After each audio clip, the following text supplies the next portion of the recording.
Game 2, round 2. We are live from GRETA in Vancouver. Welcome into a double pre-gaming. It's pre-gaming with OilersNation every day. We got 2 hours until Game 2 between the Oilers and Canucks, and you don't need to be anywhere but right here on the OilersNation YouTube to get set up for it. Here's what we got coming on over the next 120 minutes of pre-game coverage. For the next 60, it's myself, it's Liam, it's Bagged Milk behind the scenes, and it's Frank Seravalli coming up soon. And a rotating cast. A rotating cast. There's a good amount of Oilers fans in the building right now, as you can see behind us. We got, what is that, a number 25, a nice Darnell Nurse orange jersey in the mix, but the bar's starting to fill out. It is only going to get busier, and it's only going to get more orange and more blue as more Oilers fans roll into here for Game 2 of this series, a Friday night all-Canadian playoff matchup. This is going to, if it's not a spicy one on the ice, I can promise you after what we experienced Wednesday, boys, it will be a spicy one off the ice. Yeah, well, luckily for us, we've been practicing our strikes. If we have to, self-defense in the room. I don't think we're going to go that I've been doing Tybo. I'm teaching Tyler a couple of things for my Indian leg wrestling moves. Just in case we ever get into that stuff, we're prepared. Yeah, sure. I feel like if anybody says anything unhinged, we just kiss, and that just stops. I feel like kissing is really a good way to diffuse any sort of situation. Or tell you want to kiss? Yeah. Canucks fan gets money. You want to kiss? Interesting. No Who way. says no? You can't stay mad at you that way. That's true. 2-hour-long show What if they say indeed. So we got a lot going on again. Frank and BM Yeah. and Captain Felton, I think, will swing by in a bit. Maybe we'll talk to our guy Banjo guy in a minute or two as well. A lot of rotating cast, like you said. A Liam. rotating cast. Your mic sock is off. Put it There on you for go, me. buddy. Thank you very There much. you go. Yep, there you go. Also, hour 2 of the show, we're going to send it up. It's northeast. Yeah, it's not. Back to Edmonton is where we're going to send it, where BORDZY and company are going to be live at our GRETA watch party in Edmonton. So we're occupying 2 GRETAs in 2 different cities to bring you a 2-hour pre-game show. Very exciting. Chase is in. Boy, Shane O'Brien just walked in to GRETA. Yeah, I think he's he's right over there. I can see him. Yeah, the stars are out because of our pregame show here today. Anyways, it's a big one for the Oilers. We talked about it on OilersNation Everyday today, Liam, but I don't think the Oilers are facing pressure yet. And I think tonight is still a really interesting swing game as far as this series here is going to go, just because you win tonight, the series is back in your control. You have home ice advantage. You've accomplished the goal of the split. If you take care of business on home ice over the weekend and into next week, you're going to be sitting there up 3-1. Like, tonight is such an important domino for the Oilers where you can really feel confident about this team if they win this evening. If they don't, it's not over. This isn't a win or go home. This isn't a must-win style of game, but it means every game going forward is a must-win. So it just, you lose your margin for error if you lose this hockey game tonight, and that's where the pressure comes from for me. Yeah, tonight there's no pressure going in tonight, of course, but like you said, the mission is to come into Vancouver, win one of the 2, and then go home and the ball's in your court. But I would say for the people who are panicking right now as we head into this game, we just ended a 7-game 1 skid of losing. The Oilers never win game 1s. Nope. Last time they won a game 1 besides this LA one was the Anaheim series in 2017, and 9 times out of 10 they've gone on to win game 2. Yeah. So I'm not worried about them tonight, but like you said, like if it gets further than this, then a little bit of pressure gets put on them. If the Oilers played their game, they're going to be fine. I don't think they played their game on Wednesday, and I think that this is an opportunity to show who we are. They got 8 shots over the last 40 minutes. That's not how the Oilers play hockey. So I think that they probably have learned a couple of hard lessons on Wednesday. Could have maybe snuck out a win with a D+ effort. They didn't. Now you got to bring the noise in game 2. Yeah, what do you make of the word pressure? Do you think that applies here tonight? It's tough at the same time, too, because there is pressure on every playoff game. There's pressure on every playoff game, and I think that the Oilers have been in a situation before where they've lost game 1s. They've had game 1s not go their way, and they've found a way to respond. They're going to have to do it again.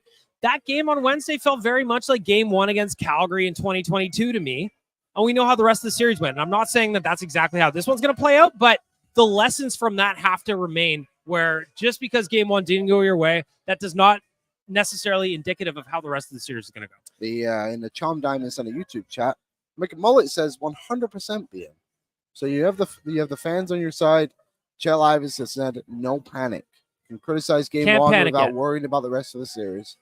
Yeah, I think that's fair as well. What else we got going on here? Mainlander Tim, if they play poorly, then you have to wonder if there's something about being 0-6 this season against them. If they win, you've got the split, and it's a successful trip. And I think that's a good point, too. Like, the guys at Sakaris and Price asked me this yesterday. They were like, is 0-5 against the Canucks, is that starting to become a thing for the Oilers? Is that in their head? And my thing was, it's a thing until it's not. And if you're the Oilers, you should kind of know by this point that you control the ability to kill and squash that narrative. So 0-5, whatever. 0-6, I'll probably sit here and say whatever. But again, the problem is if you lose tonight, sure, you haven't lost on home ice, you're not in trouble. But that creates Sunday being a must win. So just win tonight and take some pressure off you a little bit. Grab hold, put the pressure back on Vancouver is maybe a good way to explain what they could do tonight. Maybe you guys have thought about it. I've just, even going into game one, I really didn't have the narrative. Like, obviously, Vancouver won all 4 games in the regular season. Because respect to them, they did it. They accomplished it. But I never saw it as like a storyline in my eyes. I feel like we're just in a completely different portion. 3 of those losses came when they were bad. Yeah, and like there's all those stuff. But like, I just think once the playoffs start, that all goes out the window. And if I'm thinking that, what are the players thinking? They must be thinking the same thing. Like, heck, half the players on Vancouver back in, like, their team is so different now, too. Our team is different. Like, everything is molded in a different way. And, like, Colorado, everyone was saying the same thing when they lost to Winnipeg in their opening games. Like, they lost 5-0.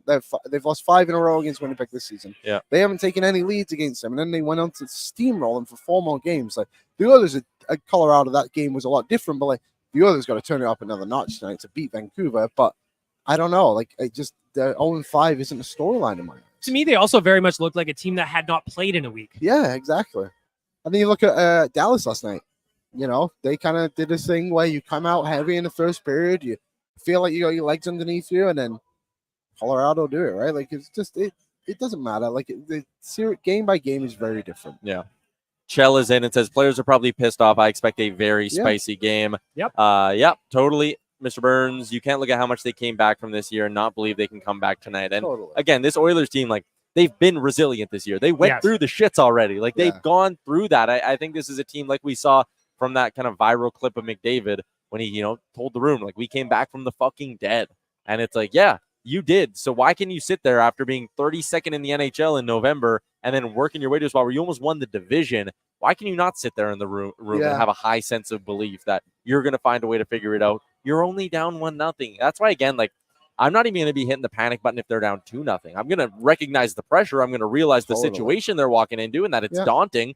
But at the same time, being down 2-0, go take care of business on home ice, and it's a totally different series again. So, again, a chance to grab hold tonight, but not the end of the world either way. The Oilers play in a very pressure-filled market. Yeah. By just as the fans, like, we put a lot of pressure on. They would put them on themselves. I don't think there's any situation this team goes in where they don't have a chance to win.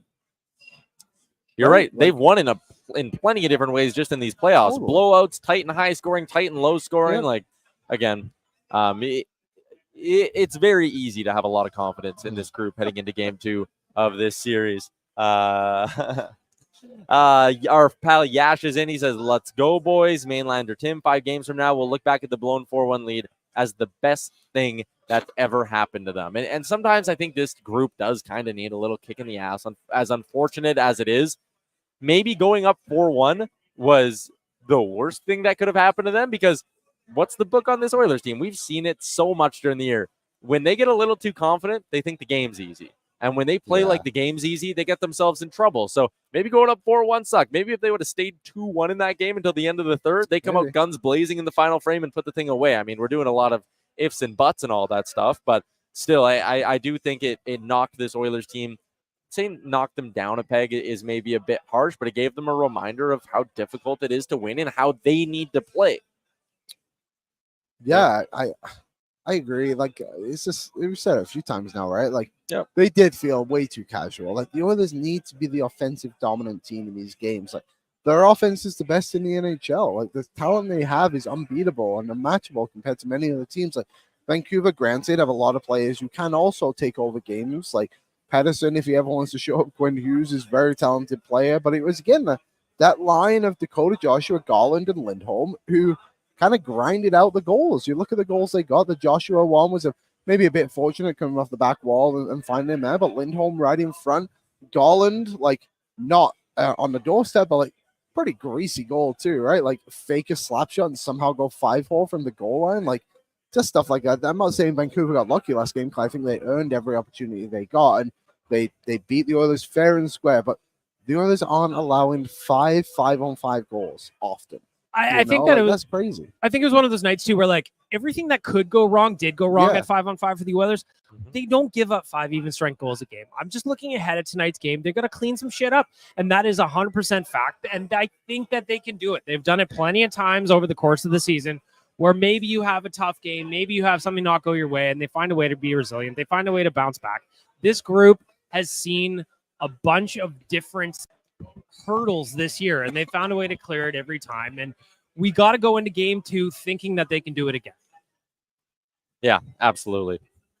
We're going to be joined by Frank Seravalli in a little bit here at the GRETA in Gastown in Vancouver. We're about a 10-minute walk away from the arena. Gentlemen, excited to take in this one once again, although we all did agree we want to spend as little amount of time in that arena as possible tonight. We'll be in and out no matter the result. We'll go straight to our hotel. Yeah. Take off our Oilers gear and enjoy our evening ahead. Mm-hmm. No matter the result. That is what's going to happen. Yash is in and says, prediction, Dylan Holloway strikes on his very first shot less than 2 minutes in. Canucks get a power play and equalize. Hyman puts one home from his office. Bushbaum on the power play, and the Oilers win the game 3-1. We gave our score predictions earlier today on an all-new episode of Oilers Nation Radio, which we dropped a couple of hours ago. I think you were more on the low-scoring side of things today. You said, what, 3-1? Yeah, 3-1. Then without a squad back, I went over 3.5 goals. Yeah, well, for the Oilers, so yeah, you'll be right in some think regard. Tonight, though, like Yash mentioned the power play. The Oilers get a power play from Bouchard. Did he mention one from Hyman? Too? Yeah. To win a game, and this might sound crazy, special teams is really the factor in it. Like 5-on-5 play is great, and you don't want to get beat on that. But like, if you're equal on 5-on-5, but you win the special teams battle, then you're probably winning the game. You are winning the game. You are winning the game. Like, you go back and look, and Jason Greger says this a lot. When you go back and look at Stanley Cup Finals, and he specifically said the Colorado Tampa Bay one in what was it, 2021? Yeah. Tampa Bay scored more 5-on-5 goals in that series than Colorado, but Colorado scored more goals overall because of this power play. Yeah. That's the Oilers, right? Like the Oilers in a nutshell are an offensive team that scores at power plays. And their penalty kill has been fantastic too. So for me, that's what's going to happen tonight is the power play has to take over. And if this Kelly Sutherland, is that his name? Yeah. God, Vancouver fans, get a grip. Oh, my God. Well, they're Jesus. acting like, and I get it. They're laying the groundwork for some nice excuses, but they're acting like Kelly Sutherland is automatically going to give the Oilers 8 power plays. Like, no matter how the Canucks play, Kelly Sutherland will screw them over. And they're, like, again, we had Steve Kazari last game. We do not like Steve Kazari. Steve Kazari blatantly ignored multiple power plays he could have given the Oilers last game. They only had one. They only had one, and it was a too many men, which you're forced to call as an official. Linesman called. Yeah. So, again, Kazari is always going to do that to the Oilers, but you didn't go into that game as an Oilers fan being like, oh, look out, if the Oilers lose, it's all Kazari's fault. Canucks fans are 1,000% laying that down right now. Totally. They, on Twitter, you found someone who's like, the betting lines are shifting because of Kelly Sutherland. So, yeah, they opened this morning at -125, and now they moved to -130 in the Oilers' favor. What movement also? Yeah, it's like, for people who maybe aren't familiar with that, like, that's not a big shift, and it's very, That's 5 very cents. common. That barely moves. Yeah, it's very common that happens at the start of the day to the end of the day. The line will shift. It'll probably move again. Oh, the captain's here. You want to come in? The captain is here. Uh-oh. The captain has landed. The captain has landed his ship. We got Captain Felton checking in. We spent the day with the captain yesterday. We did a little golfing. We did a little beaching. Uh-oh. One second, I got to turn him up. In full garb, the captain. Full garb. You ready to go? You take any chirps on the way in, Captain? Surprisingly, no. Wow. You're good? They're starting to behave. Stop to be. That is good to hear. We were just talking about how it feels like Canucks fans are pre-filling out their excuses already with the Kelly Sutherland stuff and the Oilers power play and whatever. And I mean, at the end of the day, I'd love to see their tears about the officiating online.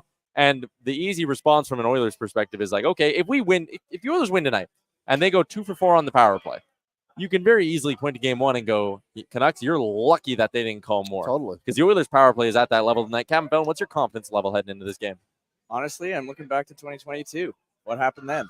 Yeah, against the Flames, right? So, and I'm not predicting us to win 4 in a row after losing the first one, but I don't know. we've had these lessons the last few years, and honestly, I don't have worry. Don't know why. Just haven't lost on home ice. It's one of those things where you just got to hope the Oilers apply the lessons that they've learned over the years. Like, it's one thing to learn lessons. You got to apply what you got there. And I think they're going to. This is a mature club. They've got a lot of veterans on this team now. Like, I think they're going to be ready to go. My dad said I saluted with the wrong hand. You can salute with whatever Apparently, hand you want. it's a right-handed thing, not a left-handed thing. Just so you guys know. I'll figure it out. Yeah, I think that's a decent point too. Like, this Oilers team has been through a lot together, and while they've never made the Cup final and all that, they've learned a lot of really hard lessons. Losing to the eventual Stanley Cup champion back-to-back years, going through those series the way you did, where I think not so much Colorado, but Vegas for sure. You could have you sat there and there was a sense of bitterness after the Oilers lost. Like, damn, that was on us. We didn't play the right way in that series. That's why we lost. And I think looking ahead to this year, the week off against LA, you maybe slip out of that playoff mindset a little bit. You're enjoying the days off too much. Last game should absolutely shock your system back into what you need to do to play playoff hockey. Totally. Yeah, totally. Without a doubt. Who are you looking for to bounce back the most tonight, Captain? You know what? Let's give it to Fogel. Yes. He's moving up in the lineup. Getting a great opportunity. Exactly. So let him show that, and hey, we'll see where it goes from there. I think for me, and it's got to come from me, it's got to be my boy Nuge. Like, if he buries that one and makes it 5-2, we're probably talking about game over in game one. He had 2 assists in game one, and you love to see him producing points. He's got 8 points through 6 games, and that's fine. But you need a couple of goals mixed in there, and I think that Nuge is gripping the stick a little bit. Just start zipping the puck, man. You got a great shot. Start using it. Don't always look past. I would love Ryan Nugent-Hopkins get a little bit of success tonight. Yeah, remember back in that series against the Flames, right? One of those swing games when the Oilers, it was a 2-1 series. The Nuge game. He scored those 2 massive goals. It felt like there was a point when Mike Smith gave up the goal from basically the other end of the ice. It was like, oh, God, the Oilers just lost all their momentum. Like, this series is turning because of that play. And it was number 93 who came through and had his signature moment as an Edmonton Oiler. Tonight would be an unbelievable time for him to do that once again. I'd love to see Nuge get going.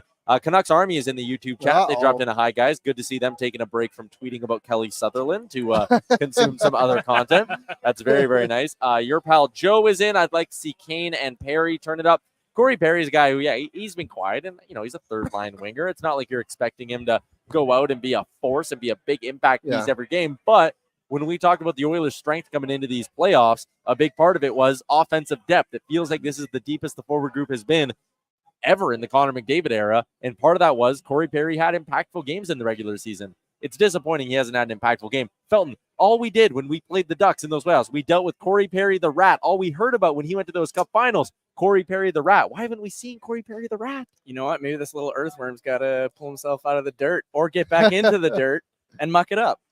I agree. That's a great It's a great analogy. Jeez, buddy. I want Corey Perry the Rat. I want him being annoying. Yep. I want him doing it without crossing the line, which I think in LA he probably got caught on a couple where he went too far. But we need him. This is why Corey Perry is here, is to produce in the playoffs. 100%. Yep. Chell Iverson, blowout 6-2 Oilers. Cody is in. I could see a Perry game tonight. We also got another one from Kyle. Is Henrique in? TBD. We don't know. We'll know in an hour and a bit when they go to take to the ice for warm-ups. We're basically dead on 2 hours away from puck drop between the Oilers and Canucks in game 2 of this series. The rest of the Oilers lineup, Patty, can we flash that up a little bit here just to take a quick peek? Fogel with McDavid and Hyman. You talked about that, Captain Felton. Obviously, Warren Fogel getting into a big spot here. Contract year Fogel, so damn good in the regular season and consistent, too. Like, he had some long stretches of really good hockey. I don't know if it's one thing with him. He hasn't really gotten a good look yet in these playoffs, which, again, last year, that was our beef with Fogel, is that every breakaway, the guy would miss it. He'd get a backdoor chance, miss the net. I'm concerned because he's not even getting chances right now. That's not good. It's when you're not getting chances, it is a completely different animal than when you're getting chances and you're not converting them. It's concerning that Fogel hasn't had one of those games where he's been impactful or even necessarily like really visible. And I think that he's got all the skill and the speed to do it. And I'm hoping that he sees this opportunity alongside Connor as his chance to do that. Because in game 1, Matthias Janmark got that opportunity over him. Fogel he got that over you. That was a fourth liner that got bumped up to the top line, and it Dylan wasn't Holloway you, bro. jumped Fogle at some point, right? This is your time. This is a great chance for Warren Fogle to do his thing. Yeah, totally. Just taking a look at how that Janmark McDavid line did. And I know the Oilers had a little bit of a blender out in effect, but it definitely wasn't a full thing. They did play. McDavid, Hyman, and Janmark played 9:54 together at 5v5, but the shot attempts were 10-8 for the Vancouver Canucks. The score was 0-0. I believe that was all of Janmark's 5 in 5 minutes, too. Yes, 9:54 would have been pretty much bang on for Janmark. Which was at 5-on-5. Still right near the bottom. 11-13. He got a couple more minutes. A little bit more, yeah. The Fogle thing is interesting. He just needs to just bring some energy to that line tonight and make himself an available option, I guess is a good way to put it. Like, he doesn't need to hold on to the puck very long. I found a little bit last game, Janmark was maybe holding on just like a tad too long. Fogle has those offensive instincts to be able to find McDavid, Hyman, whoever it may be. And the thing I love about Fogle's game is when he plays in his top six, he really does simplify things. Mm-hmm. He is get the puck to the middle guy, Draisaitl, McDavid, whoever it is, go to the net, crash the net, take a shot, hit a body. Like, it's very Greasy simple goals. hockey. Yeah, greasy goals. I'm like, overall, that's what the Oilers just need to do tonight. Simplify things. There was so many times last game where it's like, oh, this is a guy like going over the middle of the ice. Like, I'm going to do the Hail Mary pass. Next thing you know, on ice and you pinning your zone for a couple extra seconds. And he did. Fogle made a dumb decision in that regard. A few times, yeah. And it was Bouchard at a couple, so just like, settle down, boys. Yep. Bush was feeling himself at the beginning of that. He game. was. That Yeah, one good play move. he made Yeah, there, the little yeah, side with the stutter line. step. Oh, Yeah. it's one of those guys like when Bouchard does shit like that, it gives you an instant heart attack in the moment. But also his success rate pulling it off is so good, and it's so electric when he does like just break a guy's ankle and totally make a miss. It was disappointing to see, like, again, 40 seconds in, power play, score on it, and then you go 58 minutes for the rest of the game without a power play. I also wonder, like, I was on with Canucks Army or Canucks Conversation today and talked about how one of the things that we know gets McDavid going is when he has the puck on his stick a lot. When he's getting his puck touches in, it carries over to the rest of his touches for McDavid. I wonder if that maybe didn't hurt his confidence a little bit at 5-on-5 or his ability to work his way through the tight checking Canucks. Like, if they get power plays, I think that it feeds the confidence of this team. Like, it sounds lame to say that they need 3-4 power plays in a game, but it really changes things when that happens. Yeah, you got to get your groove in you, right? And like McDavid in open ice, you can really find that. Yeah, like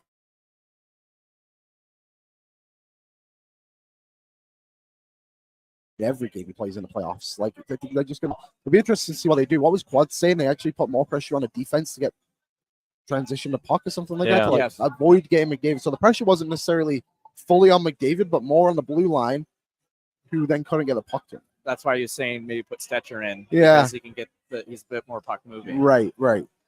I wouldn't have hated a Stetcher switch, but they're so clearly not going to do that now, BM. So obvious. No, it just doesn't seem like that's even an option right now. I don't understand. You talked about it on Oilers Nation Radio. It's a little bit of what is it going to take? But ultimately, we'll see how it goes. Like, this group got us here. Got to believe in the group to get us further. Yeah. I think that's kind of the mentality that they have right now. I don't disagree with it, but I also like that Nobby's not panicking with anything either. He's really not. Because we as fans, we over-exaggerate, and the highs are high and the lows can be low, but I do like the way that Chris Knobloch's just kind of been steady throughout. No matter what's happening, he's just kind of steady. I wish he would take some timeouts from time to time, but that's a different story. We were saying the same thing, though, too, with Woody last year, even though I wish he took a timeout there. I mean, hockey coaches don't do it. Yeah. It's very weird. Tippett was bad for it too, wasn't he? Yeah. Every hockey coach. No, they never take timeouts. I don't get it. Well, Doug Wade is in the chat. Good evening from Kitsilano Beach. BM, Captain Felton, we had a great time there last night. Oh, that was an absolute blast. We had the hot dogs, the hamburgers going. If you could describe the evening in one word, what word would you use? Definitely transcendent. Yeah, I would too. I think it was a transcendent evening for us all, I think. And you know how I get when I'm around big bodies of water. I get all excited. You're giddy. So, yeah, real giddy. It's too bad We there wasn't locked in lot a of core waves. memory. Yeah. I wish there was more waves yesterday. That would have really got the juices flowing. For the people who don't know a lot about your outfit, take us through everything here, Captain Felton. What do we got going on? How long have you had this thing for? Well, I debuted it last year at the Las Vegas game. Oh, yeah. So, I had it finished around, I want to say, like November year before. But yeah, so it's a captain shirt. So you went on what, like Amazon, and ordered like a pilot shirt? Exactly. Okay. So I did that. I have custom epaulets made by my mother-in-law. Very nice. I designed the whole thing, and she Made the vision come to life. Exactly. So if anybody in the Edmonton area wants to check out Monoquilts, please go right Good ahead. plug. Go check it Good out. plug. Custom jackets. Not saying it'll be like this, but definitely top-notch quality. So I got my nation patch. We've got the rig patch over here. I love that too. That's a great touch. I thank you. We got the Captain C, obviously, and then I 3D printed the backs to place all the banners. Oh, really? Yeah. Oh, that is cool. And but what I did for the banners is as far as we got into the Cup finals or in the playoffs each year. So obviously we made it to the final against the Islanders in '83, and then '84 on. We didn't winner. We had the first President's Choice Trophy, and then that was the Steve Smith year. And then the last one, 06 Cup run. Never forget. Never And forget. then on the back, Yeah, we got the Play La Bamba on the back, which people will be able to There see, you which is go. awesome with 99. the 99 too. 99. there we go. Nice. Nine's usually my number. And you anyway, always so. mix up the player card you rock Correct. too. So this one's Anson Carter. Yeah. As you can see. Thought I'd maybe us Canucks and Oiler fans can get a little together of the fact that we both love Carter. So I don't think that's going to And happen. your Probably not. Stanley Cup, for the people who follow you on socials, you only do a shot when they win. correct. So the goal is to eventually, by the end of the season, have done 16 shots of this during the playoffs. Correct. That, and I also hang on here. Uh-oh. I'm What very could this intrigued be? with what Actually, you I could know be pulling You got like out a of tickle this. trunk going on over here. Oh, you have a I little also one. have a very, very tiny one that I do a little raise after each one as well. That You know- is really good. The best thing about Oilers fans is because we get people like you, Captain, who will be committed to bits like this and go to every game. We got Banjo Guy in the house. Yeah. Obviously, McMolly, I know, is watching the show before too. Superfan Magoo. So Yep. many people. We have now gone to LA and Vancouver, and I have not seen one fan who dresses up for the games like you guys. No, There I was don't think so. Groovy Pete. Was that Crazy guy? Pete. Crazy Pete. Yeah. To be fair, he does a good job. Like Yep. he's banging Hits the his drum and all trying that. to get yeah. people going, but I don't see him with face paint on No. or dressed up like a pilot. It's amazing. I love All they- Oilers fans so much. All they've got is the green men, and that's it. Yeah, and Yeah. they have to pay them to come. Yeah. And their jokes aren't even funny. They don't even make sense. No, they were holding up Evander Kane jokes when Connor Brown was in the box. Yeah. I was like, yeah, They should have. I don't know what they could have done for him. How is it not scoring a goal for 58 games? That would have been good on a poster. Yeah. Clueless fan base. Yeah, what clueless do they fan base. know? They can't even cheer Uh, properly. Yeah, How many times was it during the game that they started yelling Skinner when the puck was in their zone? yeah, Yeah. yeah. They really didn't master that. Really Somehow didn't. they got in his head still and they won. I don't really get it. Either way, Yeah. Vinny says, how about Stanley Cup lady in Edmonton? You Yeah, got that's her, another you got one. Magoo, you got McMullet. There are a lot of famous Oilers So fans many. out there. Yeah, you don't see that a lot with other fan bases. All right, Captain, before we let you go, prediction for tonight. What do you think happens? Give me a goal score, all that good stuff. Ooh, all right. Okay, I'm going with a 5-3 win, empty net goal to seal it. And let's go with the empty netter being Nuge. oh, Ooh, Nuge, get off the schneid, empty netter. I dig that. Enjoy the game. I guess we'll see you because we're sitting by you. But thanks for betcha. popping on, Captain. Appreciate it. Thank you. Oh, yeah, just a little silly. There you go. There Captain you go. Felton, away into the night. away. I'm gonna drink so many beers, I'm gonna wear his captain hat tonight. Sail away, sail the captain's away. a good man. Good man. The Good best man man. indeed. He's a great man. He is. Good man he indeed. has brought this city to another level for us. Yeah. Imagine what we would have done last night if it wasn't for the captain. Probably watched a movie. Well, we did do that. We watched a Hangover. We watched Hangover. I fell asleep on Jay's shoulder on the You couch. did. You did. That was yes. adorable. That was nice. And then That was Jay lovely. just left. Yeah, he just No, got up literally, and- he's out of the city. Oh yeah, he's no longer here. Jay is not coming to the He game did tonight. leave us a mug root beer, though. Oh, beer. that's nice. Very nice. Doug Wade says, Tyler, tell Captain I can get him real pilot shirts for cheap. He's got the only one he needs. I think Doug Waite's a pilot. He's I think he always might be. talking about being in Brazil. I think he's a pilot from Kitsilano, which means him and Captain live by each other. You live in Kissimmee. Oh, my God. He said he's there right now. What a lovely spot. That was a great spot. I wish we would have walked a little bit further last night. All you wanted to do is walk. I know, because I love the ocean. Mhm. Like you, I don't react like you do to it, but I love the ocean. I like hearing the waves, and it's very peaceful. Liam is from an island, after all. Yeah, I remember one time I was walking around the seawall at Stanley Park, Yes. And do you know there's the mermaid statue around there, isn't there? Have you guys seen that? No. No? Okay, well, there's a mermaid statue on a rock there. And one time a seal jumped up and just sat next to the mermaid whilst I was just there. It was crazy. Was it transcendent that It moment? was super Oh, transcendent. do you still remember it? Absolutely. Well, memory. Clayton said the ocean is nice. It is. It's lovely. Yeah, the ocean is good. Jay is in and says, okay, no game content. Good luck, I guess. Going to my seats with my dogs. All right, All Jay. right, Jay. I would like to pet your dog, sir. How are you bringing them to your seat? Well, you know, when you talk about a game, it's our third podcast talking about this game today. We're half an hour into this one. We did 90 an hour, and now this one. We're into our third hour of getting set for Oilers Canucks. Forgive us if we're getting a little distracted sorry, at points. I hope you enjoy the game. If you're still Assuming you're an Oilers fan. If you're a Canucks fan, enjoy it for a little bit, but then you'll have to fall off, unfortunately. Vinny, Vancouver fans' originality is, quote, Edmonton sucks. Yeah. I saw that Taj guy tweeted. He was like, oh, the breaking news. Game 3 will be forfeited after Oilers players don't want to leave the beautiful city of Vancouver. Fair Feels like enough. you haven't seen Edmonton in the springtime. Yeah, Evander Kane loves it in the spring.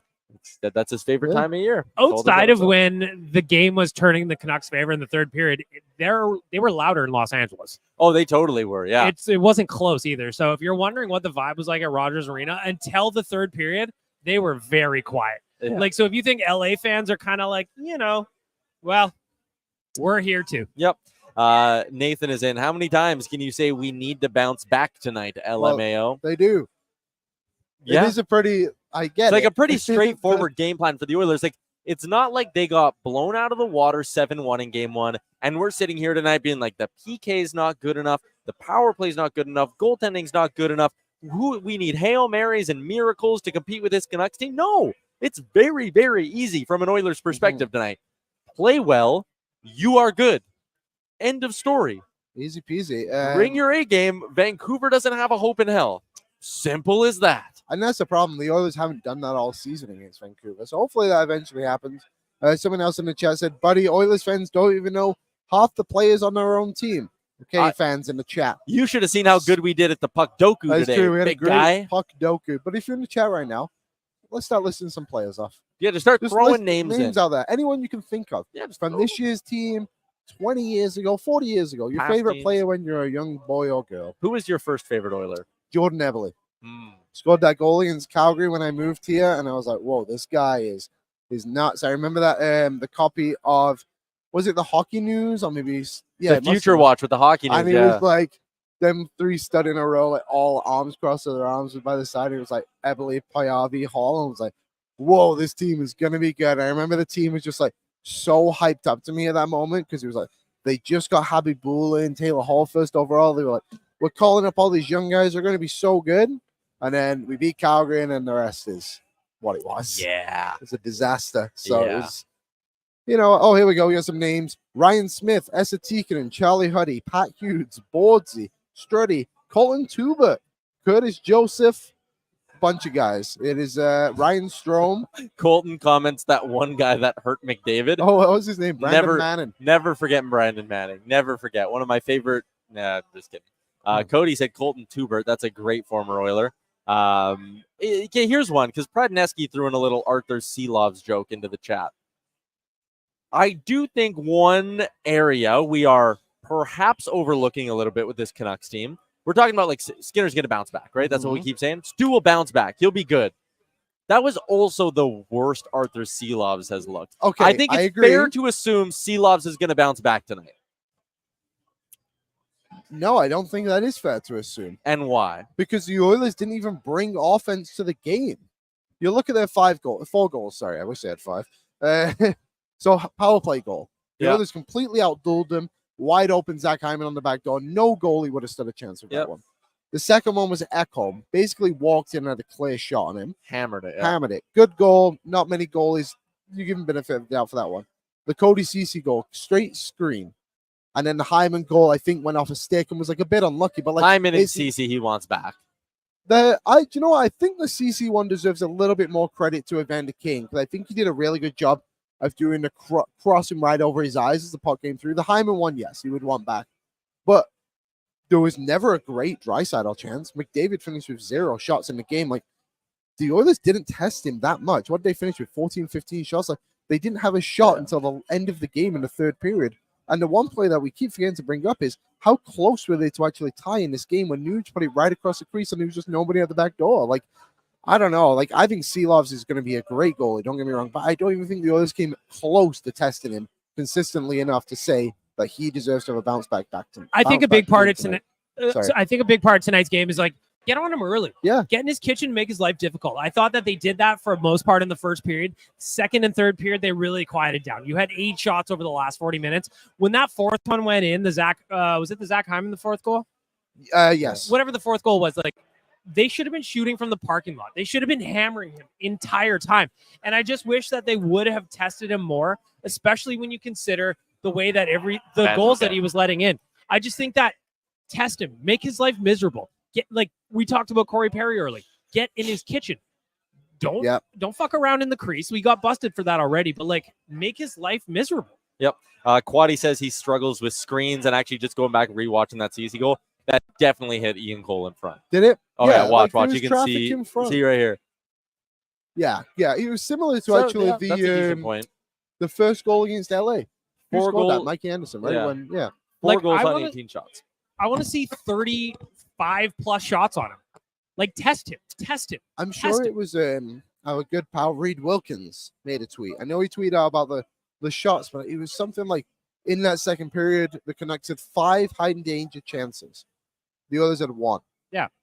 And the others went into the period with the lead, and it's just like because Skinner actually played really well the first 2 periods, and then it just fell apart in the third. And like that's the definition of a bounce back for me. Is like I don't think Seelovs even played that bad. So like the others got to challenge him more. Bordsy is Draisaitl out. No confirmation for probably about another hour until we get to warm-ups for the Edmonton Oilers. But the expectation, the rumblings on the streets be talking. I think it's expectedly on Draisaitl will play in this hockey game tonight. I think so too. Also, Adam Henrique probably less than 50%. Draisaitl probably north of 80 or 90%. Yep, I agree. Ethan Morrow is also in the chat. With Draisaitl, if you watch his interview this morning, he was way too relaxed for a guy who people are suggesting might not play tonight. Like he is in. I think he's fine. You don't let a guy go do pregame media and talk about his injury unless it's not that big of a factor. And even he said, what was the comment he made? I'm sure Spectre asked him the question was, what happened? Like nobody really saw what happened. And he's like, exactly. Like if it was like that big of a moment, then you all would know. Like it was just very subtle. And I'm not going to tell you what happened. But yeah, that's where we're at with him. I also think that the line rushes, I know it was an optional skate this morning, but I think that they probably would have looked different than Sam Gagne and that placeholder in the second line center if Leon wasn't going to play. Yeah. Nuge would have been there. Yep. Leon at 50% is greater than Pedersen at 100%. No doubt. No doubt. Jay says, all the Oilers were laughing. All the Canucks were straight-faced in their interviews. I don't even think you need to read into either side of that. To me, that is as simple as this. One team's been here a bunch of times. The other team is not. And that's an interesting dynamic, I think, coming into this game and for the rest of the series where I think if you get to the Canucks and you start letting doubt creep in a little bit, it starts with beating him tonight. It continues with beating them on home ice. But I think they could lose it a lot quicker than the Oilers would. Again, Edmonton's been through this kind of playoff adversity. Lose game 1 to LA the first year. Lose game 1 to Calgary. I know you eventually got swept by Colorado as well. Next year, lose game 1 to LA, lose game 1 to Vegas. Like, they know how to overcome this stuff. Vancouver, Nashville was good. Oh, they're a good team, yeah. But it's not Edmonton. They didn't have this level of adversity. If anything, Vancouver was the team getting the breaks in that one. So I do think if the Oilers come off as loose in the media or whatever, I don't think that's a bad thing. No, I don't think it really matters, to be honest. It just means that they're prepared. Like they're good with it. Like they know where they're at. They're a mature team, which we've spoke about many a time on all our shows. So I think that's just who the Oilers are. Ekholm said it after that game 2 loss against LA. He's like, there is no panic in this room right now. We lost the game. We didn't play well. We're ready to go for game 3. And they came out and won 6-1. Yep. I don't know if they'll win 6-1 tonight, but I think they'll put together a much better effort than they did the other night. Brandon is in. Leon playing 4D chess. He's not actually injured. He wants the Canucks to think he's injured, which is an interesting theory. But we did talk about that a little bit, about the idea of like, Are they maybe playing it up a little bit to make it into Maybe. a false storyline sort of thing? But Well, there was a thing with like Evander Kane at the start of the thing, right, with his sports hernia. yeah, And there was some speculation is like, is that them being like, oh, they want him to protect McDavid and Draisaitl, so we'll see. all right, let's get out to, or let's continue going back into our Star Mechanical guest line. It's for our friends over at Star Mechanical, Edmonton's #1 plumbing and heating company. You can find out more about them online by visiting them at starmechanical.ca. Residential, commercial, 24/7 emergency repair. Our friends at Star Mechanical really do it all. Again, the website, starmechanical.ca. Always a pleasure to be joined in the booth, Frank, in the DJ booth at GRETA Vancouver. Good spot. It's bumping. Oh, I didn't turn your mic back up. Sorry, buddy. You had one job. Actually, I'm hosting. I have 3 jobs at once. We were just talking about the Leon Draisaitl situation. Okay, we're an hour away from warm-up, so no one knows either way. He's a game-time decision. Okay. You don't send a guy out to do media avails and all that if he's not playing, right? I think it really depends on what this is. I hate the term game time decision. I hate it so much because usually that means buzz off media. Yeah. But in this case, I think they really don't know how his body's going to react and respond. And I think they were surprised how poorly he felt yesterday when he woke up. So, look, I don't know exactly what it is. And I think we're all suspecting lower back. But I had a couple people whisper to me today, and I haven't said anywhere else except for Exclusive. no, not an exclusive, and Damn. not reporting it because you never really know. But there is certainly some belief out there that Leon Draisaitl has broken ribs. Oh, Okay. that would make sense too. Put a bulletproof jacket on him. But the That thing with would be very Draisaitl too, Frank, and uncomfortable. we talked about it here on DFO Live. We saw in that BOA a couple of years ago. He's willing to play through pain, and he can be effective. He's that kind of a player where, like, again, even if it's back, if it's ribs, it's whatever, his game isn't necessarily built on speed or taking contact or being in the corners or anything like that. You're going to take abuse. I don't care. Yeah. I know you will, but like, Playoffs, but his style of game, he can adapt well. I think is kind of the point I'm making. We've seen him do it in the past. I guess. Look, it depends on what it looks like, to be honest. Like, where is it located? How does it impact his breathing? Can you find a way to give him some pain medication and numb it up? Does it get worse if you get hit again? Like, these are all questions that I don't have answers to. I'm not a doctor. I'm not even entirely 100% sure that's it. I'm just telling you that's what I heard today. Interesting. I did Canucks conversation today talking, and we had quads on our show too. And it feels like a lot of the conversation, this is even what you wrote about after that, like that game's a wake-up call for the Oilers. And we've been talking about if the Oilers play well, they'll beat this Canucks team. Is this maybe shifting in a way where we're not giving the Canucks enough credit for that comeback? Or do you think it's fair to sit there and say, no, the Oilers blew it? Both could be fair too, I guess. I think there's an element or a shred of truth to both those things. I mean, look, did the Canucks, I've seen them do it now 3 times in 7 playoff games that they played. Do they have is the belief that they have, is that a real thing? Yes. Yes, it is. Yep. Did the Oilers cough it up? 100%. It's not so much the goals that went in or how everything unfolded. To me, when I watch and think back to the last 22, 25 minutes of game 1, it's you didn't play with the puck in their zone. You did nothing to be aggressive, to push the pace. How many times have we always said the prevent defense never works? Yeah.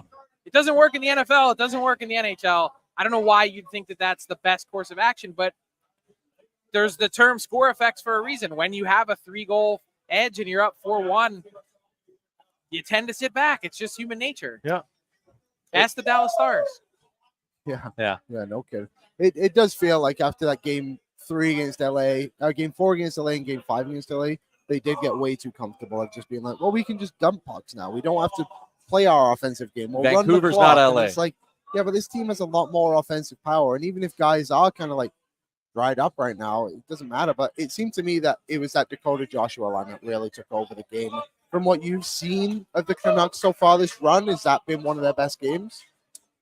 Yeah, I think I'd say that's the second best game that they've played. And I think if you're a Canucks fan and you're looking at the way that this, playoffs has lined up to this point, I think they've been incredibly fortunate to win some of the games that they have. And the other thing that I'd be betting on from an Oiler perspective is that's probably the worst game they're going to see from Edmonton this series. That's my thought process. Could I be wrong? 100%. But how many games is McDavid not going to have a shot on goal? Yeah.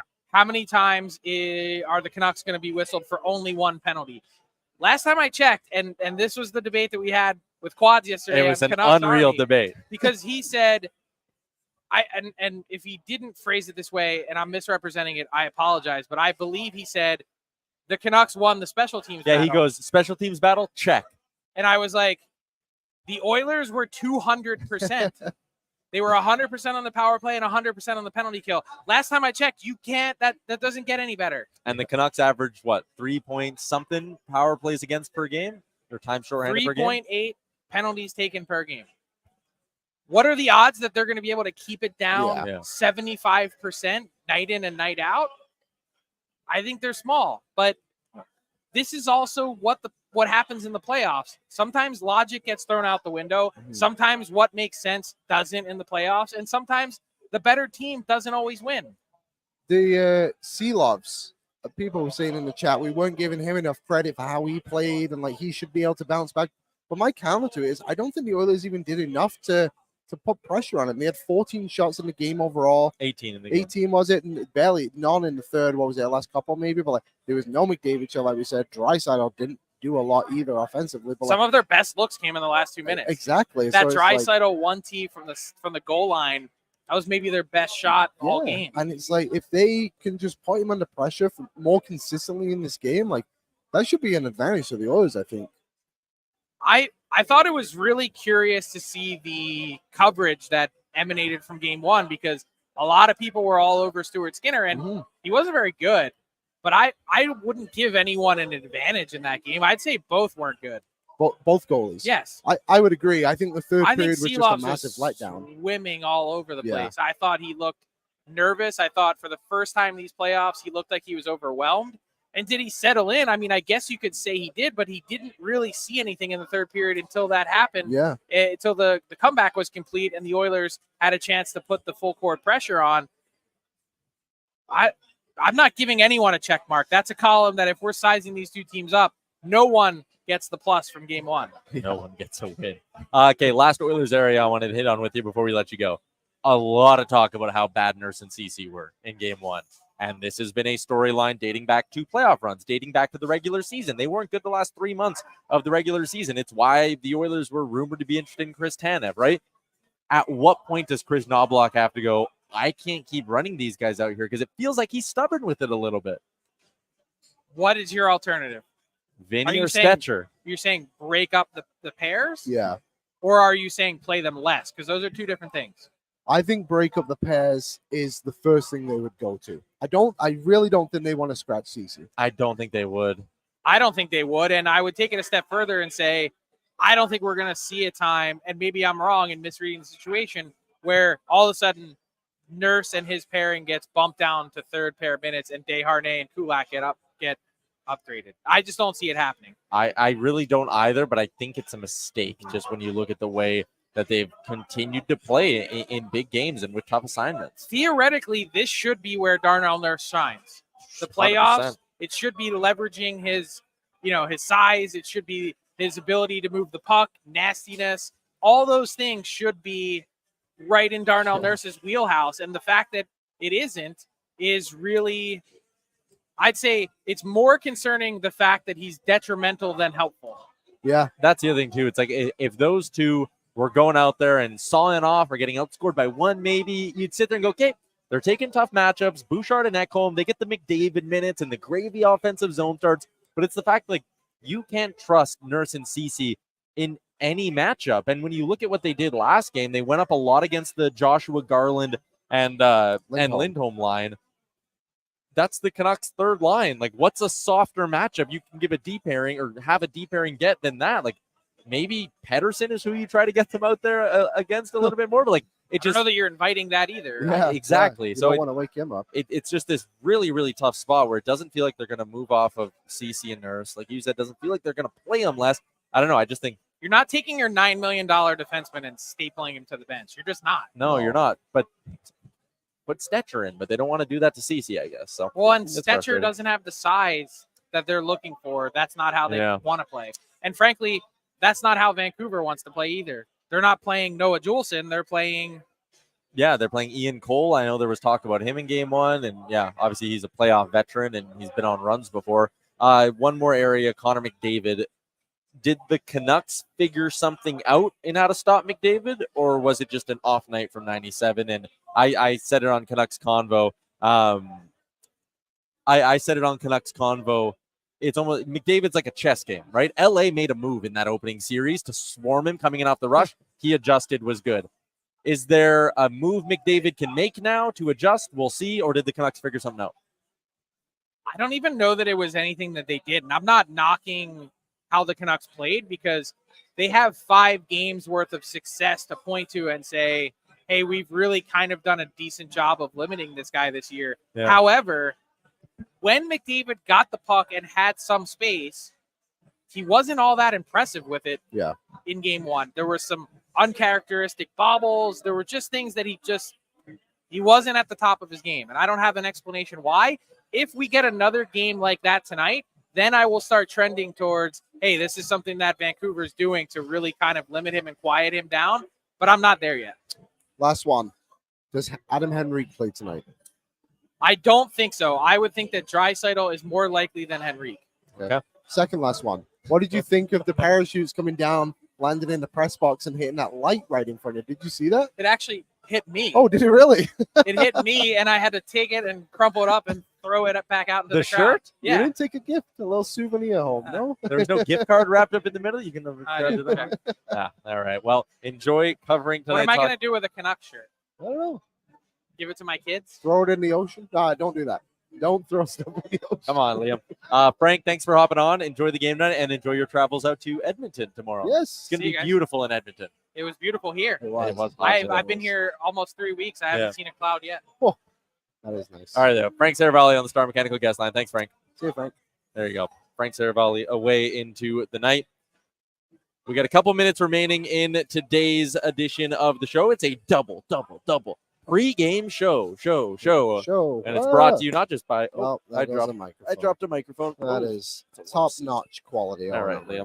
Let's shuffle back Dial it Liam. in. Let's get our cuddles. Let's get back to our cuddles. You know what we All should right. do? I'm just gonna check and see if he's ready. Shall we go up to? We go a little east, northeast. Get to the GRETA out in Edmonton. Is our guy BORDZY ready to go? He Is looks he ready to pop on? He's good to go. There's BORDZY. What are the vibes like out in Edmonton? Woo! I'm ready to go, boys. And as you may have just pointed out, it's beautiful in Edmonton right now. I'm wearing shorts right now, so I'm feeling pretty good. Greta's filling up. We have Global here down at Greta. They wanna catch some B-roll, catch some fans. So I was talking to the camera guy, and he said, I hear you guys put on a hell of a time here at Greta. We want to get you on the right mic before we keep doing this, BORDZY. We'll let that get sorted out. But at least with that mic, we heard how hard it was It rocking sounded like up there it too. was having a good time. This place is filled up quite a bit too. Yeah, I honestly didn't look behind us for a Me little bit. neither. I'm curious how that football game is going down there. Yeah, I see a Let's couple see. people swarming around it, trying to get their attempts in. They must know we're here. I still want us to go take a crack at it before we leave. We got a couple more minutes remaining in today's show over in the YouTube. Brad Nesky said they're in Edmonton, they're in Vancouver, LMFAO. People are saying I'm littering. I don't litter. I love No. the ocean and the earth. Yeah. Sorry, that was I misspoke. Buteman, I think it's how I'd pronounce that. Man, what if Miller shuts down McDavid again? I'll worry about that if we got to worry about it. Yeah. Well, let's get some score predictions in the chat. While Aaron gets Yeah, ready drop there. some score predictions in there. Oh, I think we got BORDZY back. BORDZY! What's Hello? up, boys? I was on the wrong mic. I grabbed the wrong headset. You'd think I'd have a 50-50 shot at it, but I found a way to mess that up. What I was saying is it's packed at Greta. Global's down here. It's Nice. already filling out. I see my boy Waz. He's going to join me for the beginning of pre-gaming, and then our boy behind the scenes, Pat Puff. He's going to join me too. Howdy, P. Yeah, you got Coombe tonight on pre-game, post-game? Yep, Coombs coming down to Greta. He's bringing my wife, as I know he texted our boy Brett Holden. Yeah, he's going to come down. We got some other people's. It's already feeling up pretty good. And Wednesday was a really good turnout, but Friday night at GRETA. Literally, Ty, you said it on ONE. Where else would you rather, if you're in Edmonton, maybe you don't want to go moss pitting, you don't want to go in the fan park, GRETA, a packed bar tonight. It's going to be electric in this bitch.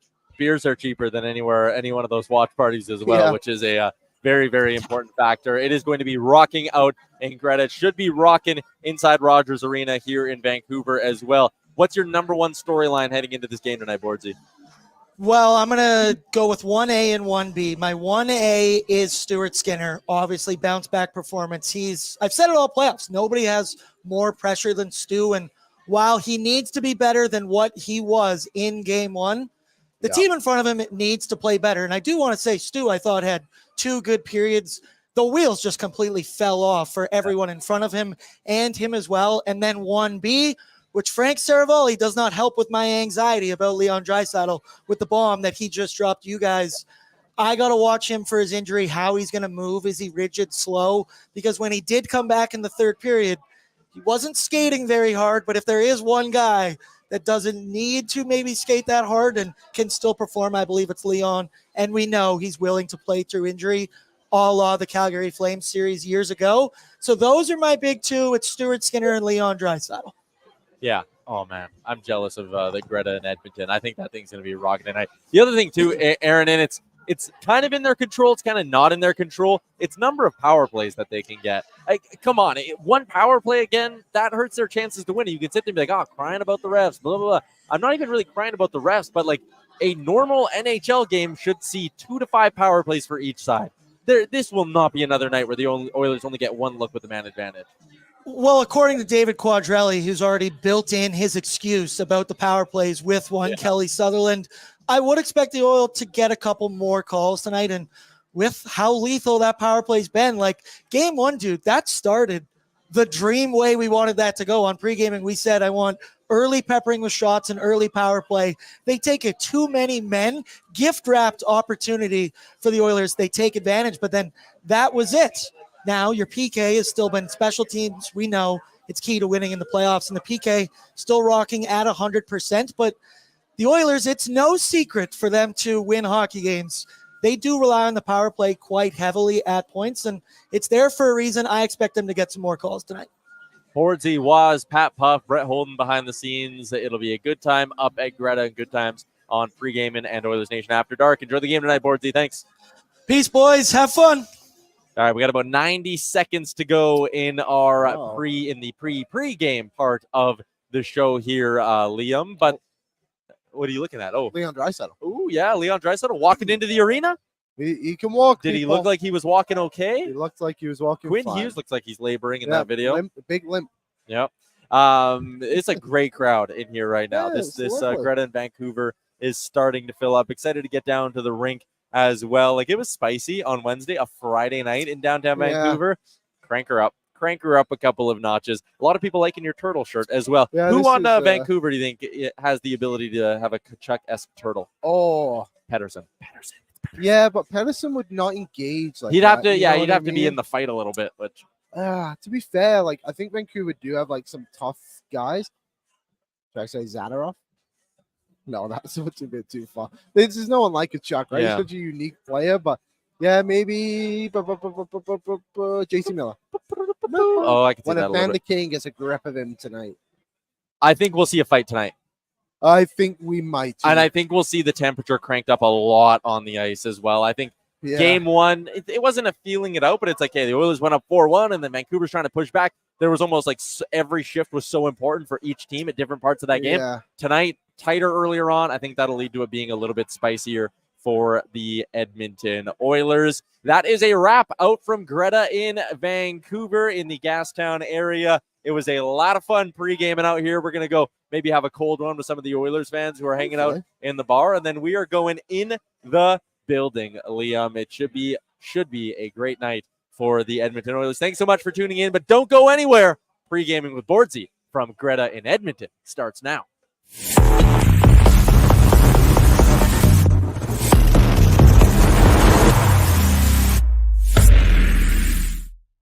It's round 2, game 2, so let's take two and try that dance again, because Wednesday night, well, it was a collapse of epic proportions. Sometimes the Edmonton Oilers, they play like a Picasso masterpiece, and at other points, they take a shit in their hands and they throw it at that canvas, at that masterpiece. Wednesday, that was one of those games. But the Oil tonight, they look to bounce back in game 2 against those Vancouver Canucks. And with a win tonight, home ice advantage. It's back on our side. The world, as you can tell people, has not ended since Wednesday night. But hello and welcome to Pre-Gaming with BORDZY, brought to you by Sherwood Ford the Giant. I'm your host, Aaron Bordato, joined by everybody's favorite TikTok star, Matthew Wozniak. Woz, how we feeling? Feeling good, feeling calm. There's no reason to be panicking. There's no reason to feel pressure. I feel good. It's another game. I like that, Woz. I like that. And I think a lot of people in the chat could have used some of that calming presence on Wednesday night. Make sure you subscribe to the ON YouTube. Get in the chat. Throw down your courtesy like you just watched the boys out in Vancouver for an hour. Woz, I don't know if you really got to see it, but the people in the chat will. Frank Seravalli was looking like a silver fox he always in does. that suit. GRETA YVR looked like he was getting ready to get going. But the people down here at GRETA Edmonton we're in for a hell of a Friday night. I see Mr. Burns over there. Mr. Burns, not in the chat. She's getting in the chat. Oh, there you go. I'm sure she is. Oh, there she is. Was you excited for a GRETA night, though? Oh, very excited. I was not here Wednesday night, unfortunately. However, the vibes are going to be high. It's Friday night. The weather's beautiful. Patio weather plus playoff hockey. There's no better combo. Literally, the patio doors are open right in front of us right now. We're getting a nice little cross breeze coming in. You mentioned it. You weren't here for game 1 in GRETA, and everything was going so good until it wasn't. A perfect Wednesday night that really completely turned to shit.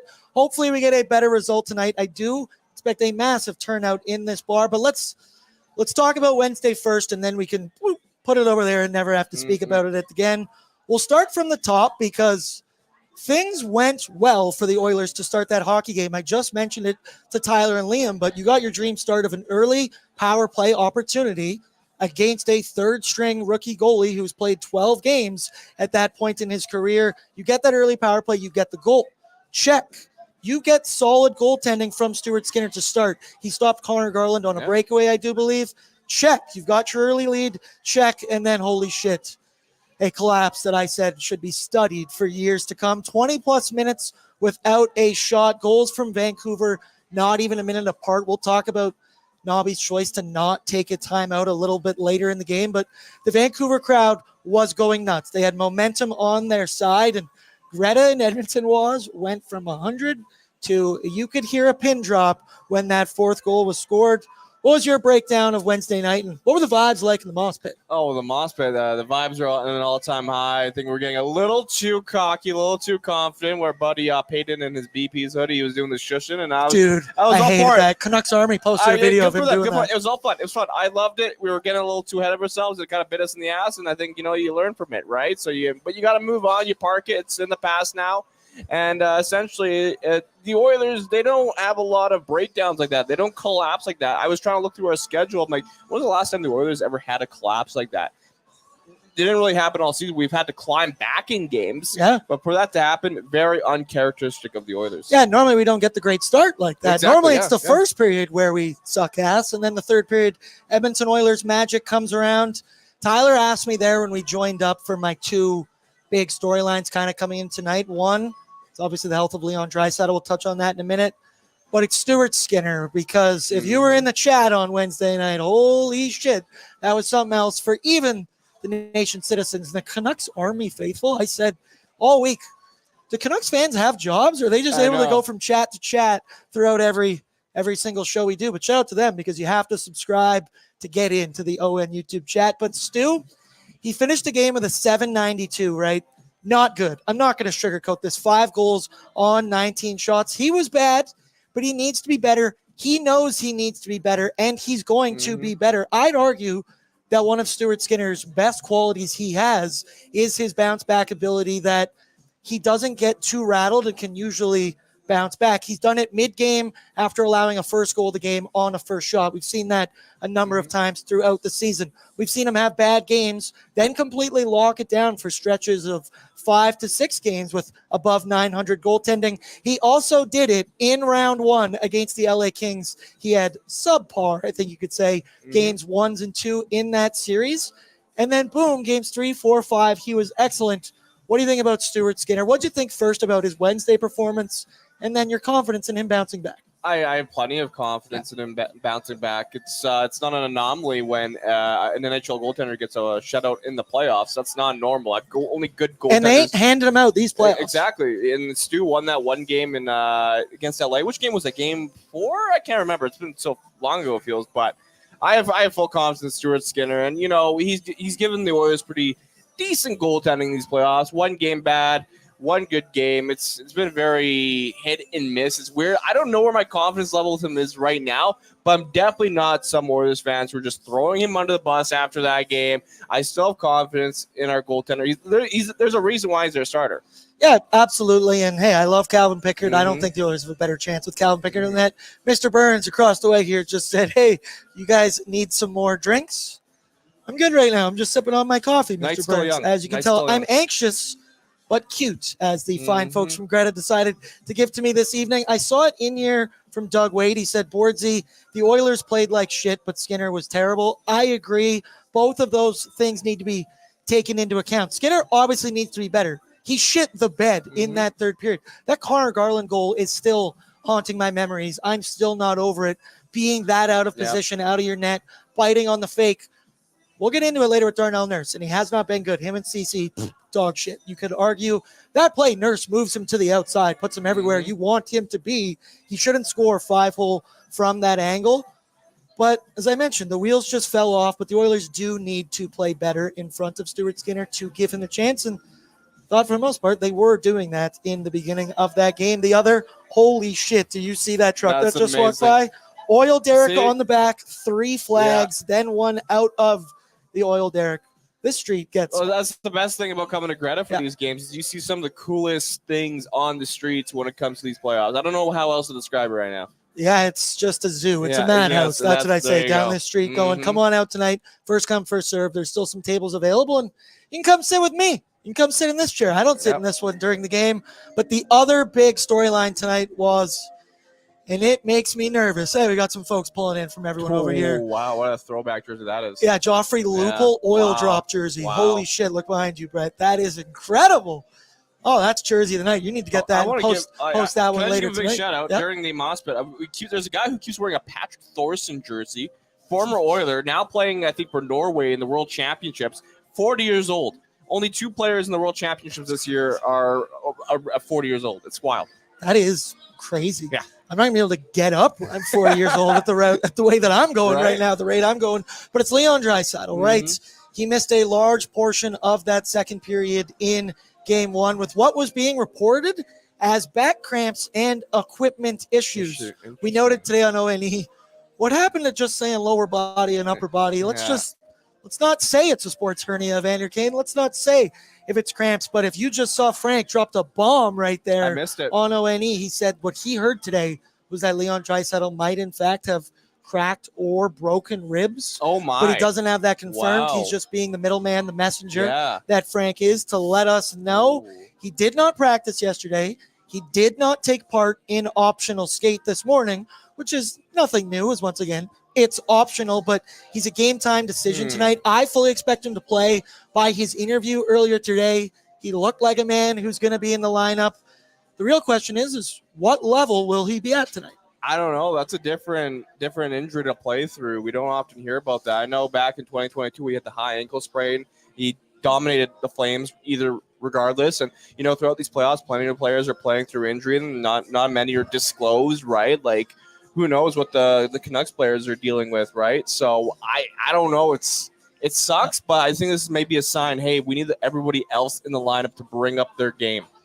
Yeah, that's true. You'd hope that is something that maybe goes down throughout the lineup that, hey, guys are going to need to step up. Tyler noted a lot on ONE. He wants Ryan Nugent-Hopkins to be a play driver on that second line. Yes. I worry about how mobile Leon Draisaitl will Yeah. be, because when we saw him come back in the third period, he looked stiff. He looked rigid. He was not moving. He looked uncomfortable. He tried to lay a hit on Elias Pettersson, and he pretty much just bumped into him and then lost him man on man, and he almost scored a tip-in immediately afterwards. But this team needs Leon Draisaitl to perform well. He's proven he can play injured in the past, like you mentioned there.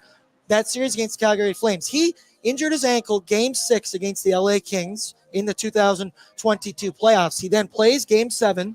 The Oilers obviously win. He missed no time, played the full series against the Calgary Flames, and what did he do in that series? He absolutely tore shit up. Oh, yeah. How many goals did he have that series? I can't remember, but he was still a big factor in the Oilers beating the Flames in 5. Obviously, we know what happened. We're not going to talk about that. But regardless, a lot of these players who get injured in the playoffs, they still perform at a high level. It's incredible. You have to commend them for that. Get the counter going. I'm going to say it a lot. Are you hurt or are you injured? Can you get out there? The other guy who, in fact, might be injured is one Rico. Adam Henrique. He did take part in optional skate this morning, which I don't know if that makes me feel good, because optional tends to be for guys who won't be in the lineup, but it could also be a, hey, I got to go test out my ankle and see what I can do. If takes off his skate afterwards, how much swelling do you got? But he sat on the bench during line rushes yesterday, which is usually not a good sign. If he can't go tonight, it's Warren Fogle time, baby. The Matthias Janmark experiment, I think that one is over. I didn't think he was overly bad, but he had 14 minutes of ice time, straight zeros across the board. And we know with Warren Fogle, he can play with skill. He played with Leon 100%. Draisaitl for like 40 games this year. He can play with speed, can go in the dirty areas. Maybe he just becomes the other post across from Zach Hyman on the side of the net there. But frankly, Warren Fogle needs to step up in this moment. He's seen himself go from the second line to the third to the fourth line, not playing with the skill that was Leon Draisaitl earlier in the year. This is go time for Warren Fogle tonight. You're in a contract year. You're telling me this guy doesn't score a couple goals with Connor McDavid. He's going to earn a couple million in the summer as well. You'd have to imagine he knows that this is his moment, and you'll see it in Bordsy's bankroll later. I'm confident in one Warren Fogle. Well, 100%. He's one of the players that the Oilers need to step up. He needs to raise his level. He's a player who's provided some offense throughout the season. He's with 20-plus goals. Sometimes when he's skating, he looks like Connor McDavid. He's like, whoa, is that Connor McDavid? Oh, no, it's just Warren Fogle. Interesting. So he can drive the net. He can get pucks on net. He's got a good shot. We just need more offense from him. I've liked him on the PK with Ryan McLeod. I think defensively he's been fine. It's just Warren Fogle, we know you've got that offense, man. Let's see you bring it in the playoffs. Because in the regular season, you played like contract year Fogle. Let's see it now, round 2 against Vancouver. Absolutely. I expect a big night from him, and he'll be playing, obviously, with 197 Connor McDavid. If Adam Henrique isn't able to go tonight. Final notes from Game 1, though. Connor McDavid was largely kept in check in that game, while Rick Tocchet opted to go with more of the Susie Myers pairing than the Hughes Hronek, but it's the JT Miller shadow all over the ice, that line. They were successful against him. I like that Farhan Lalji called him ordinary in the game. Yeah. Somebody today in the chat said McDavid had zeros across the board, and we went, he had an assist in the game, okay? Can you not read the box score? But my question to you, there's no chance the Canucks can keep him down 2 games in a row, right? Well, I hope with his Leon injury, he kind of wakes up the beast in Connor now. You know, it would like the Oilers in Game 1, just a very uncharacteristic performance from Connor McDavid. Jason Gregor in his game day preview said McDavid had a quiet night. It was his first playoff game without a shot on goal. In 55 playoff games, he's had at least 2 shots in 51 of them. 3 of the 4 games with 1 shot or less have come this year, and that was in his rookie year. So apparently McDavid is also dealing with an injury, according to Jason Gregor, that impacts his shooting and his stick handling. We'll see how much of an impact that has in Game 2. So it's just at that time of the year where bodies are getting banged up. Unfortunately, it's happening to some of the Oilers' top players. But like I said, I'm pretty sure the Canucks players are also dealing with something. There's no excuse. I like that Jay puts in here bullshit Boston penalty. I immediately just look up to the screen over there, and Jim Montgomery's having a good chuckle about that for sure. The other note that I mentioned, Nurse and Cece. Just stabbed me in the chest. That was a brutal game in Game 1 for both of those guys. Tyler and Liam today, they discussed the idea of, do you bring in Troy Stetcher to replace Cody Cece? Do you move Vinny up in that lineup to play with one Darnell Nurse, which I know Darnell's the whipping boy. He makes 9.25. I do think Cody Ceci brings Darnell down. Darnell's a solid skater, and we've seen him play great for stretches at points this season, but it's gone up and down. I'm curious to you. Do you dare make Ceci a third pairing defenseman? Do you bring up Vinny? Do you go 11-7? I don't expect that to happen. They haven't done that with Nobby a lot. That was more of a Jay Woodcroft move, but the Nurse Ceci pairing, the Canucks are trying to exploit that matchup. David Quadrelli and Harmon Dial of Canucks Conversation, they went into in-depth levels of it. And when they see 25-5 over there, they're trying to send their goal scorers over the boards. Well, it's no surprise. I'm pretty sure the Canucks are probably taking notes from the Golden Knights from last year when that Ceci Nurse pairing got carved. And that's a concern. Like this Nurse Ceci pairing, you should be able to rely on them, especially in the playoffs, especially if they're a top or your second pair. But unfortunately, they just keep bringing down the Oilers, especially in big moments like this. It's very annoying. Like I want to have faith in Darnell Nurse. I want to have faith and confidence in Cody Ceci, but right now it's not there. I want them to change my mind in game 2. Like it's Bouchard Ekholm is the Oilers' best pairing when it should theoretically be Nurse and Ceci, considering how much Nurse is making. I don't like going back to that contract because we all know how much he makes, but he needs to play to that level. We haven't seen that level from Darnell Nurse in quite a while. It's the thing, right? You see it through stretches, but I expect him to be better. Holy shit, that guy has 5 flags on the back of his truck. Okay, there's the lead. 5 flags. That's the lead right now. I'm sure somebody will come by with 6. Lance Kane, where are you at, buddy? But right now, the playoffs are here, and people, it's time to oil up with nationgear.ca. Gear up for the Edmonton playoff run. You rep your favorite team. Get some of those shirts. You're wearing one of those bad boys. I wore mine on Wednesday, and it was still too sweaty, so I didn't want to wear it again. Shout out MTV. Can't buy that at the Nation Gear store, so go get some of these hats. We've got Live, Laugh, La Bamba, Pre-Gaming with BORDZY shirts, ONE shirts. It'd be a year of Nuge. We still selling those bad boys? It's not really the year of Nuge anymore, but no, it's the decade of Nuge. It's the new decade of Nuge, but there you see the Live, Laugh, La Bambas. Those babies, they look good. I know Tyler was rocking his earlier today. Now let's move to our need-to-know info, courtesy of the fine folks at Wilhauk Beef Jerky, because only the finest tasting meat products earn that Wilhauk name. Made from 100% pure Alberta beef, their jerky is aged, seasoned, marinated, and smoked to savory perfection. Oh, so good. You can find their jerky, sausage, and other products exclusively out of their Leduc, Spruce Grove, and West Edmonton Mall kiosk locations. Okay, so as I mentioned, Dry and Rico, they're both game time decisions tonight. We'll know at warm-ups. They're both going to warm up. Sam Gagner skated. Florida just scored another goal, 4-0. There you go. Sam Gagner skated in Leon's place on the second line, which would have to have you think Leon's going to be ready to go, because they wouldn't put Sam Gagner at 2C in game 2 of this playoff game. Ryan Rishaug also reported that Sam Carrick will take warm-ups as well in case some guys can't go. So we'll keep it locked on Twitter for you right before the game, as it's all going to be coming in last minute. The Oilers special teams in game 1, they continue to absolutely roll like they have been in these playoffs. The power play was a perfect 1-for-1, as well as the PK goes 3-for-3. I like seeing that. 2 100s and 2 zeros. But once again, only 18 shots in that game. It was painful for the last 25 minutes of that game, just being like, throw it on net. He's a rookie. Try it out.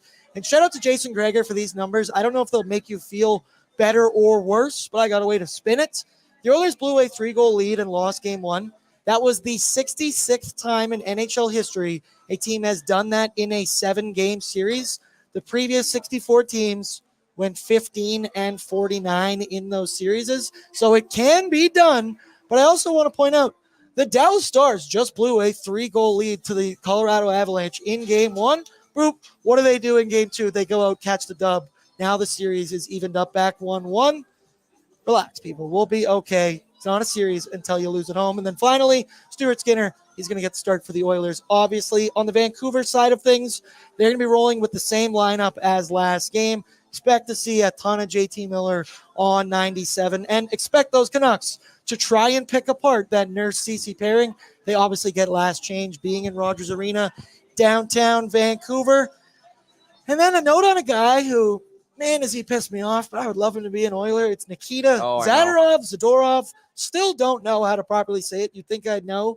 He has scored in 3 straight Canucks home playoff games. I know he's a free agent at the end of this season. You have to think this guy might be earning a couple dollars. You always think of him as a defensive stud, but dude, he stepped into that shot and absolutely blasted one past Stuart Skinner on Wednesday. Yeah, it kind of bit me on the ass and on social media as well. I posted a little clip of McDavid dusting him, and next thing you know, he scores in game one, an absolute blast. Oh, well, you know what? It was just, I don't like the guy. I think he's a little cocky, a little arrogant. He's allowed to be right now, fair enough. But Nikita Zadorov, I hope you get dusted tonight. I also didn't like just a couple, months ago when he said McKinnon's better than McDavid. Not a fan of that. I'm not over that either. No. So what I like to I love to see him be an Oiler. I don't think he would even want to play here. I think he played for the Flames. I think he actually likes playing against us, which kind of, maybe is in his benefit. So hopefully we tear him up tonight. Yep, absolutely. And then in the crease, it's going to be Archer She Loves again. We do expect. He found out the hard way that the Nashville Predators are, in fact, not the Edmonton Oilers. He was picked apart 4 goals, I believe, 14 saves, I want to say. He had technically a worse save percentage than one Stuart Skinner in that game. The Oilers were peppering him early, and then it just all stopped. So if you think tonight the Oilers can continue to pepper this guy, they should be able to get in his head. He's only played 13 career games. Hey, Boston just scored. There you go. You know what? That's actually a perfect segue. Let's get into our Around the NHL segment, brought to you by the fine folks from Boston Pizza, because our playoff coverage is brought to you by them. It's been 30 years since a Canadian team has won the Stanley Cup. And what would it take for Canadian hockey fans to set aside their differences and work together to end this drought? Is it their team or nothing? Or could they get behind a rival under the right circumstances? BP's wants you to team up for the win. Waz, I'm not going to ask you about keeping it in Canada. If you had to pick an Eastern Conference team, who would you like to see make the Stanley Cup Finals? Oh, that's tough. Actually, don't think matchup, just who do you like? I think the New York Rangers right now. I think they're due. They're playing insane hockey. They could be the first team to go double sweeps in the first 2 rounds. Like, that's insane. Maybe the Panthers. That'd be cool to see. I don't know. I'll go Rangers. We'll go keep the Rangers. I don't think I could ever do the Florida Panthers. If one Matthew Tkachuk is on that team, you notice Liam was wearing his Matthew Tkachuk turtle shirt for ONE earlier today, so that's nice. Right now, though, the Florida Panthers, they're up 4-1 on the Boston Bruins, and Brad Marchand is not going to return to the lineup tonight. I saw it earlier on the TVs. Somebody maybe in the chat, let me know what exactly happened. That could be a massive loss. Well, it's that's their captain. That's their leader. Welcome to the playoffs. It's easy to get hurt. It's Brad Marchand. He's like you said, he's their captain. He can score. He can fight. He's a pest. He's a rat. Nobody really likes him. I'd love to have him on the Oilers, to be honest. Him and Connor together. Oh, that'd be so much fun. But honestly, Boston's an interesting team. They've had a lot of success in the last few years, but Brad Marchand, that's a massive loss. Yep, absolutely. It can be. What'd you think about David Pastrnak deciding to fight Matthew Tkachuk the other night? That was wild. It was, balls. That takes balls to do something like that with only one career fight. But what did you think? There was a lot of hubbub about it, of Matthew Tkachuk landing 2 more punches near the end of that fight.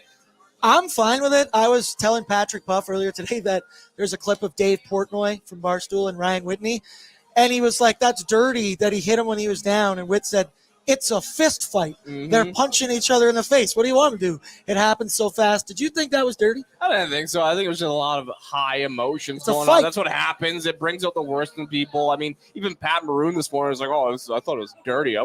Pat, you probably end up doing the same thing. Let's be honest here. So I think it's great. I like seeing a little bit of fights in the playoffs. We don't get a ton of them. Shout out hockeyfights.com. Go vote for that fight. Who do you think you want it? So shout out to our friends at Hockey Fights. Dan running it. Good plug. Thank you. I also like to see Matt Remp drop them. The guy, he's pissing me off just because he's doing a good job these playoffs. But drop the gloves, man. We all know that's what you're good at. He's been taking a couple dirty hits. I'm not going to lie. Matt Ramp, I've got an interesting take on that guy. I love him. He's good for hockey, though. He's good for hockey. I just want to see him drop the gloves. I was pissed off that him and Tom Wilson didn't fight in the first round. I'm still not over that. I'm pretty sure the last game he played 4 minutes of ice time in that hockey game. So you know what he's in the lineup to do at that point. It's obviously that. Yesterday, the Rangers, they win again in overtime. They take a 3-0 series lead over the Hurricanes. I know it's 3-0. That series has been a lot closer than 3-0 actually looks like. A couple overtime games in there. Rangers, you mentioned, they look like a wagon right now. Carolina's not going to – coming back from 3-0, I don't even remember the numbers on that, but I feel like it's only been done 4 times before. Are they dead in the water? Probably. It's tough to come back down 3-0. And, I was in the middle of a soccer game. I came back like, this game went to overtime again? Like, what? So it's, I had Carolina in the final this year. It's probably not going to happen. My bracket is screwed. Look at that. 47 shots to 25 in that game. That's Igor wild. Shesterkin. Oh, I know. Yeah. Continues to stand on his head and do that. And then I mentioned the other series, the Avalanche and the Dallas Stars. They came back big in game 2 after blowing a 3-goal lead. Wink, wink, nudge, nudge. Sounds very familiar to what we got going on in Edmonton and Vancouver right now. Who do you think wins that series at the end? I think it's going 7 games. I still think I'm taking the Dallas Stars solely because of goaltending. You give me Georgiev, you give me Ottinger. I'm taking Ottinger every step of the way. What do you think? Who wins this series? Oh, that's tough to say. I'm honestly going to go lean towards Colorado. I think they're really hungry. I think they've got the firepower cooking right now at the right time.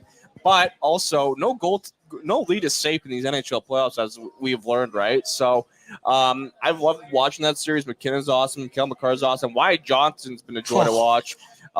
So much talent in that series. It's great. Absolutely. I like this from Fighting Amish. He said Glatt, Rempe, and then you might not who. Dacky, he knows. He said, is that a Goon reference? Shout out Doug Glatt, Sean William Scott from Goon. Or Goon 2.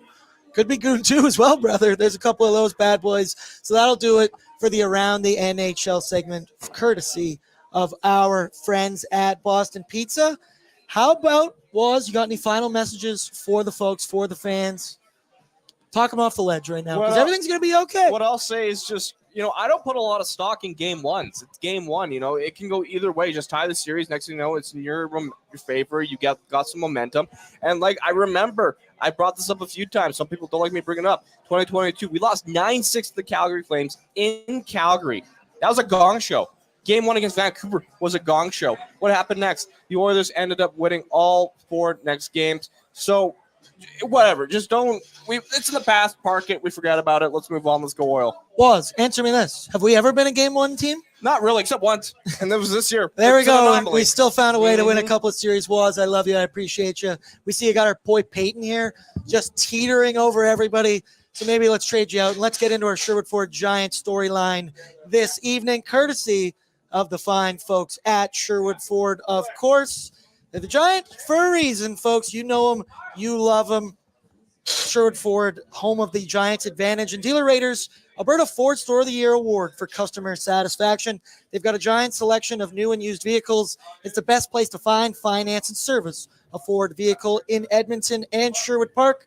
Speaking of vehicles, my next guest picked me up from my house today and drove me to GRETA tonight so I can have a couple suds and enjoy it. So, Pat, he's the real MVP. Everybody stick taps in the chat. Patty boy, how we feel? Feeling pretty good, honestly. From the moment that first game ended till now, night and day, 100%. When the last time we were in these seats? I was just thinking that. Yeah, the feeling I had when I sat down here and was like, what are we going to say?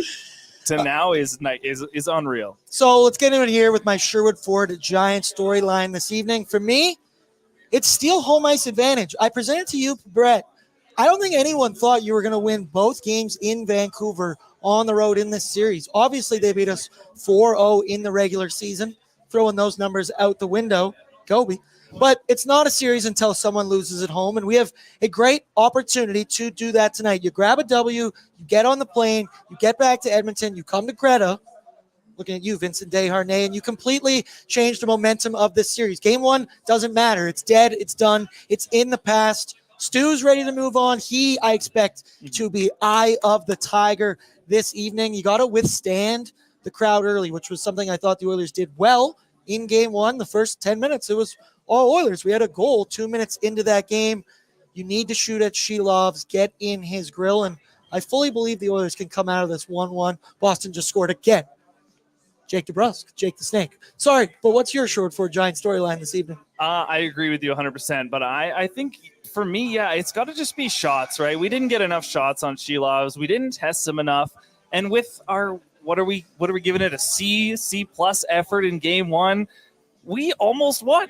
So if we can bring a B+ to A effort for the rest of the series, there's going to be no problems. And to your point about Skinner, Ottinger's had a bad game. Swayman's had a bad game, got pulled. Bobrovsky's had a bad game. Are these teams freaking out? Absolutely not. Goalies are going to have bad games. You're going to get bad puck luck. You're going to get other teams who are also in the playoffs for a reason scoring goals because they're good at hockey. So I'm not worried about it. And Skinner showed time and time this year that he can bounce back and his mental game is strong. I love that you said that because I was about to go. I'm going to let you on a little secret. The 8 teams left in the Stanley Cup playoffs are confirmed good at hockey and know how to score goals. However, I do think the Edmonton Oilers beat themselves, which we said that might be the only ways the Oilers can lose games throughout these playoffs. Well, certainly came true on Wednesday night. Let's take a look now at the projected Edmonton Oilers roster for this evening. Once again, keep your Twitter out as well because we got to keep it locked on that when we get some news coming our way. But there it is on your screen, what we project. It's top line contract year Warren Foegele with Connor McDavid and Zach Hyman, Ryan Nugent-Hopkins with game time decision, Leon Draisaitl and Evander Kane, Dylan Holloway with Ryan McLeod and Corey Perry, and then Matthias Janmark in his rightful spot, his throne, if you will, on that fourth line left wing spot. Janmark I didn't think was overly bad in that spot, but that's an experiment that, I don't think we're going to do again. But if Connor says he wants him, we're going to believe him every step of the way. He's with Derek Ryan and Connor Brown. We do expect it on the D side of things. Well, there it is. Ekholm Bush, Nurse with CC, and Brett Kulak with Vincent Desharnais. My first question to you, how anxious are you about one Leon Draisaitl? I have not slept well in the last couple days because of it. You could have cut the tension with a knife in this place on Wednesday when we realized that he was off the bench. Knoblauch said he described it as cramping, equipment issues, but didn't give a ton of info today. You heard what Frank said on ONE there. Yeah. I'm still trying to process that. What did you think? Well, yeah, that definitely puts a little more concern into me. But what Frank did want to emphasize is none of that is confirmed, and it's kind of speculation and rumors at this point. So let's just hope that's not the case. Maybe if it is a rib issue, it's not broken. Maybe it's just bruised or something like that.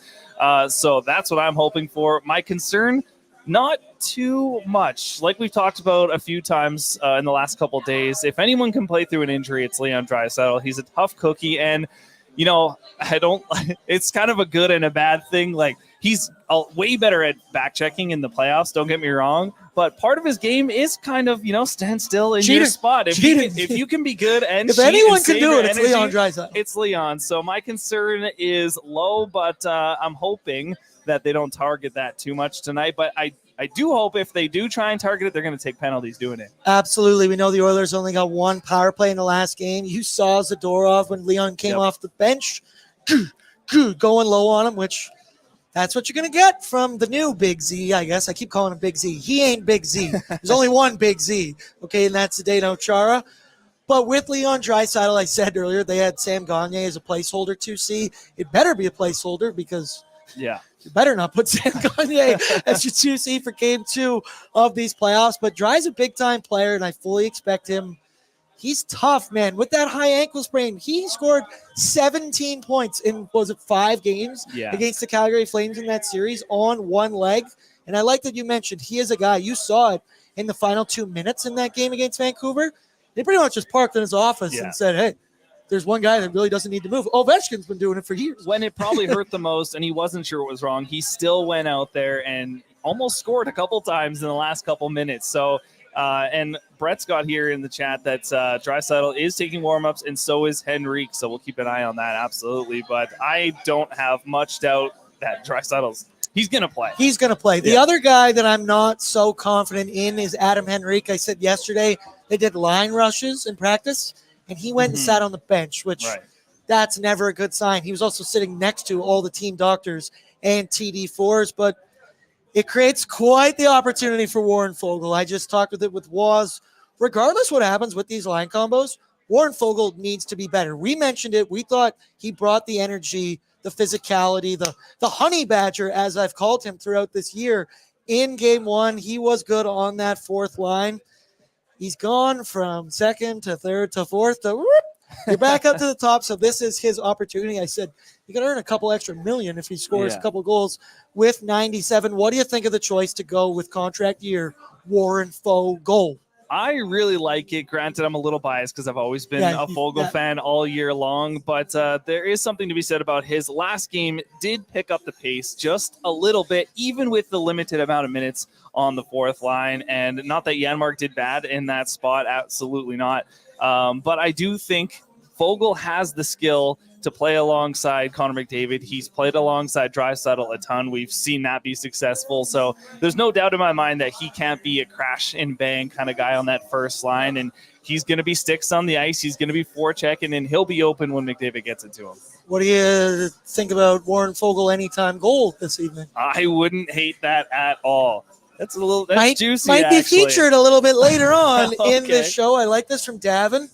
He said Luke Gazdic is wearing the orange tie. If you were listening to Oilers Nation every day earlier this week, he said, I need to fight back with Kevin Bieksa with a little bit of something. He had initially a very orangey, bluish looking suit, but decided to go against it.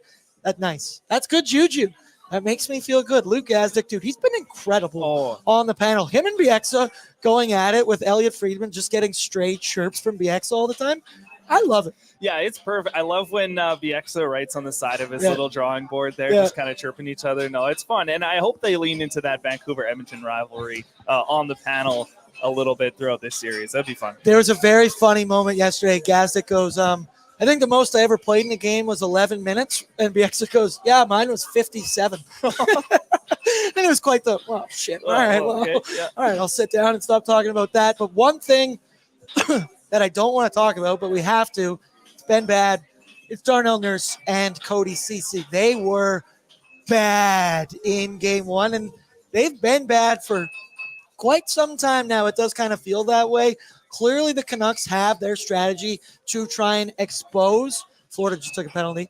Boston's going to be cooking now. Ooh, baby. Around the NHL, courtesy of Boston Pizza. But they have the strategy and with last change to try and abuse those two. And Cody Ceci sometimes looks like a lost puppy out there. I do believe in Darnell Nurse, but the consistency just is not there game to game. You never know what you're going to get. They were on the ice for 4 of the 5 goals against. I said I liked how Darnell played the Connor Garland goal. He pushed him all the way out there. That is the good move to pull, but it just sucks that it has to be them, and you have the image of 2-5 right there. They've kind of become a liability on the back end. It was presented today. Would you ever consider bringing in Troy Stetcher for Ceci or going 11-7? I mean, I don't think 11-7 is an option. They haven't run it enough. But I guess if Henrique or Dry couldn't go, maybe that'd be an option. What do you think about the Nurse Ceci pairing? And do they have to start insulating them? Do they have to become a third pair?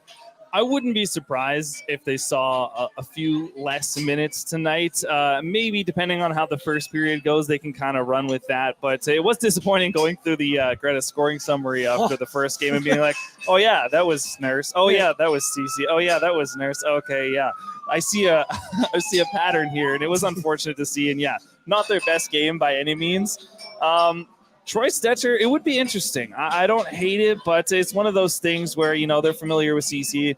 As much as it's inconsistent, they kind of know what they're going to get. And I wonder if Darnell Nurse has a say in that at all. You know, he's played with them all season. So I wouldn't hate the idea of bringing him in, absolutely. But will they?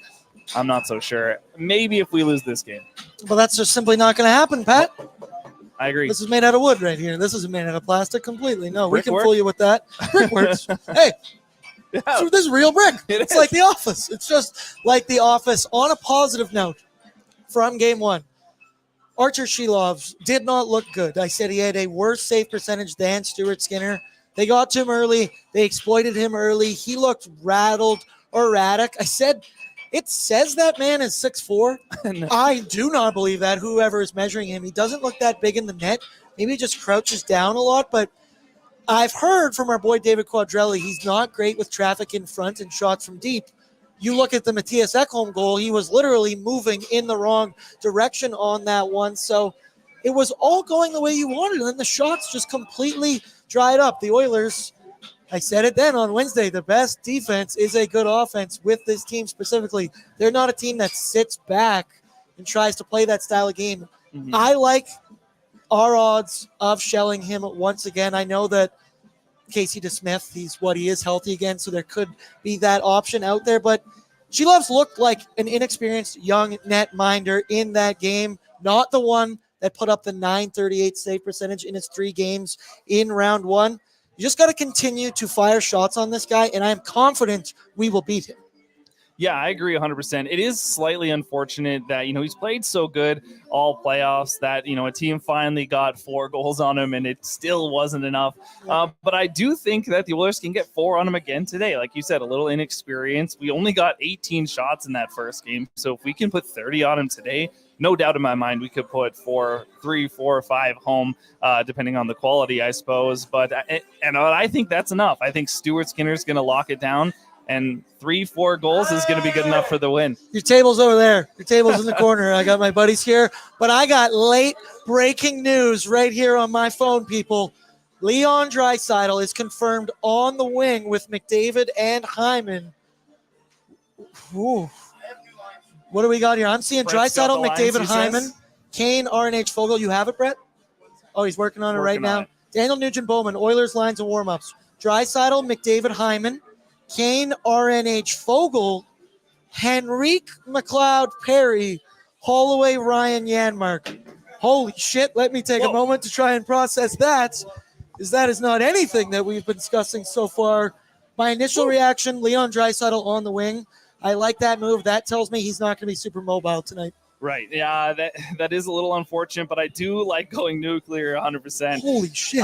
That is a lot to unpack here in a couple seconds. But I do think it's like you mentioned, it means he's going to be a little less mobile. McDavid's going to be flying out there, but JT Miller can't cover Draisaitl and Connor McDavid. So I don't hate that. Fogle moving down to the second line, I'm fine with that. He seems to play pretty well with Kane, Ryan Nugent-Hopkins back at center, and Henrique. I mean, we talked about, him being healthy, and just seeing him in the lineup makes me happy, to be honest with you. There's your shutdown line. Adam Henrique with Ryan McLeod and Corey Perry. So we see Leon, we're going nuclear. I do like that move. I think that insulates him a little bit he can maybe just stay stationary in that spot. The other, though, the second line, this tells me even more. RNH needs to be a play driver tonight. If you're centering that line, you're working the middle of the ice.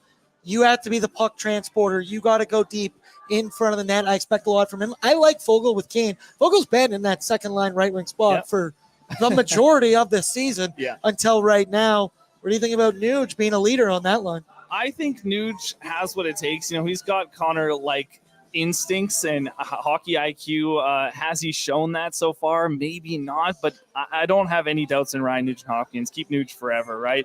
I do wonder if there's a chance that Holloway could see some time on the first line, subbing Draisaitl out, here and there, just to kind of give him a little rest if he needs it. So that could be interesting as well. But I'm excited to watch Nuge, Fogle, Kane tonight, 100%. Once again, then you look at the fourth line of Dylan Holloway, Derek Ryan, and Matthias Janmark. I like that. Shit, man, do I like these lines? I think I might like these. I didn't expect Leon and Henrique to both be in the lineup tonight. I don't think and even if we had, I wouldn't have put the lines that way. So it's definitely interesting for sure, but it does kind of make sense, and maybe it does hint that Draisaitl's feeling it more than we were hoping he would. Fighting Amish, best comment of the day. Hope has entered the chat. I like that. While I let that marinate and let that process, let's move along here and let's get in the starting goaltender report, courtesy of our friends from Sherwood Power Sports and Marine. They're now officially open in Sherwood Park. They've got service for all makes and models. You bring them in your stuff and they'll service them with troubles. You need an inspection? You need a test run? You need some trailer, TLC, or just a fresh oil change? It's adventure time, and they've got you covered for all makes and models of boats, motorcycles, and ATVs. So you'll be ready for the season. Let's pull it up, the tail of the tape between the two goaltenders, Stu versus Shelovs. Damn it, we're back below a 900 save percentage and above a 3. Shit. I hate looking at that. There you see 301 goals against, 893 save percentage. Shelovs 228 with a 908.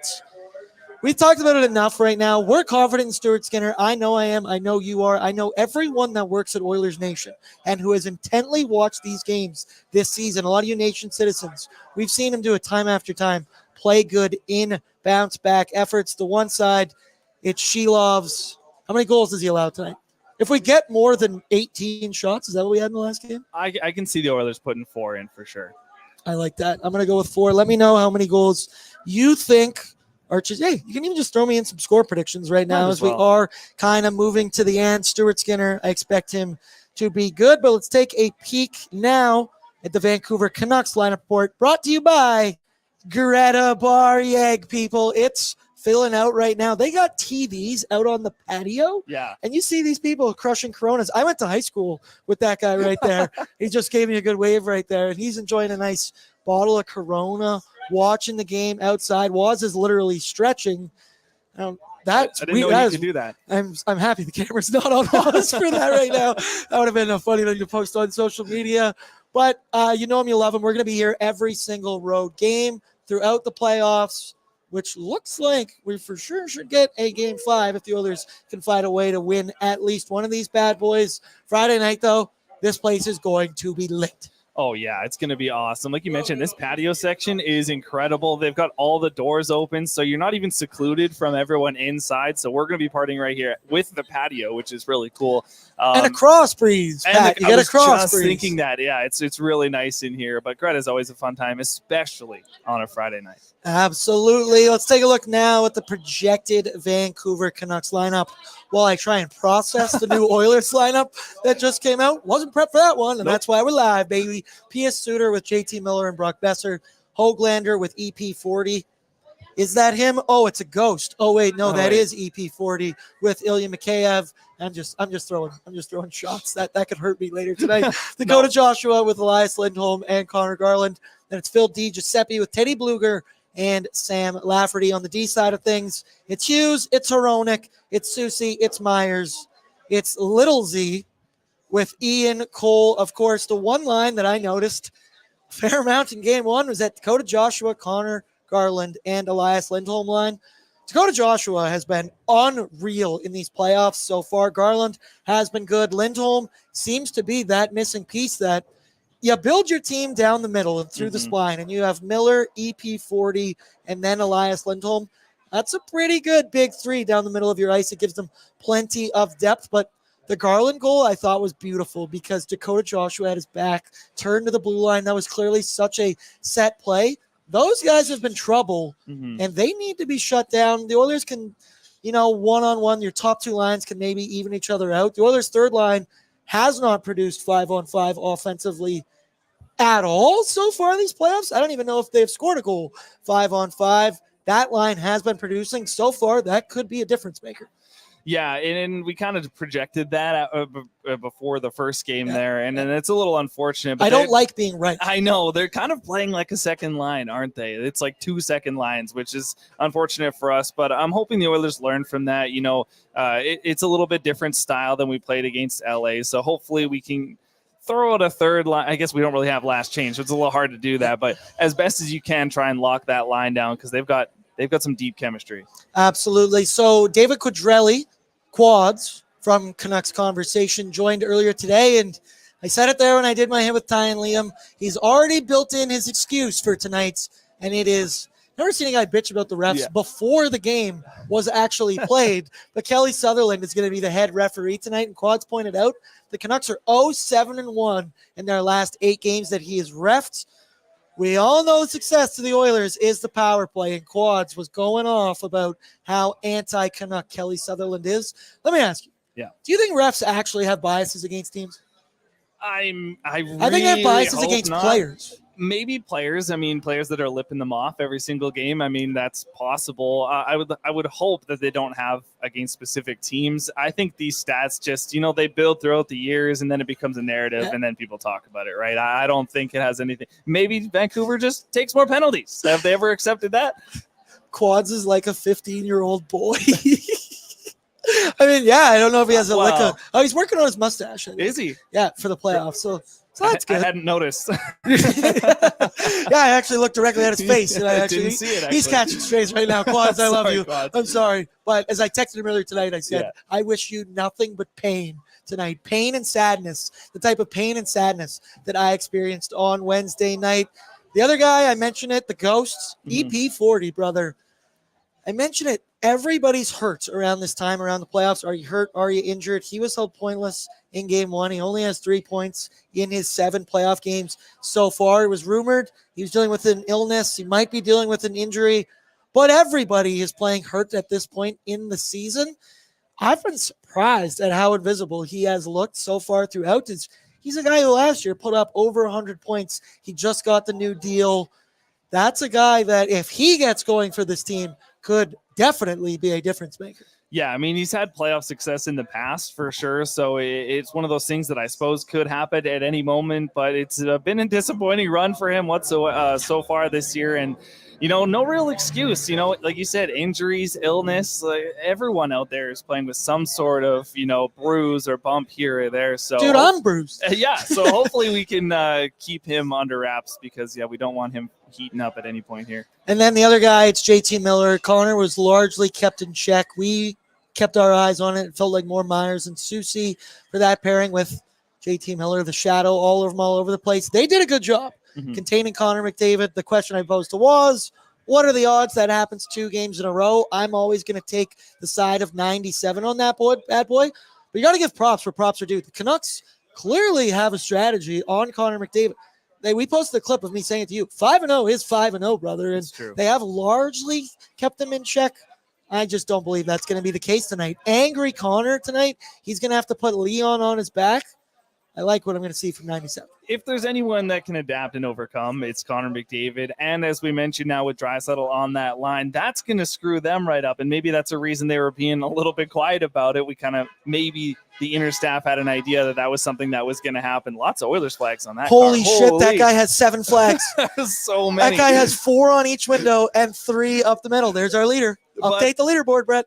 But, McDavid's going to overcome that. He's going to learn from it. And it's just like the power play, right? Like they always say they've got a trick up their sleeve. McDavid was watching tape for sure over the last couple of days on JT Miller and that game, and he's going to figure it out. And now he has Draisaitl to pass to on that line, who is going to be a threat as well. So I have a good feeling about, taking on that line tonight versus game 1. Brad, are you also giggling at not 6 flags, but 7 flags? That's what I'm laughing at in the chat right now. Also, is there a dog on the patio? What?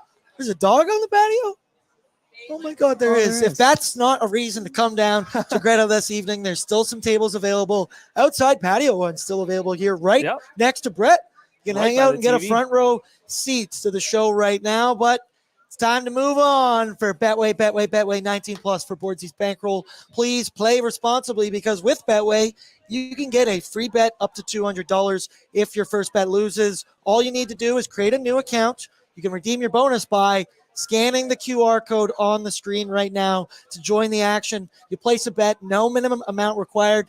If the bet loses, you can get a refund up to 200 big ones. This offer only available outside of Ontario. Looks like the Bruins are taking some just penalties at the end of this game. Yeah. Pasta, Kachuk, you want to go at it again? You think Pasta wants to try that one again? Fuck no. But got to give respect, right? Yeah, that was dope that he did that. It needed to happen. It was incredible. A couple shots on the ground, but hey, that's rough hockey. I asked and I asked you before on our drive in today.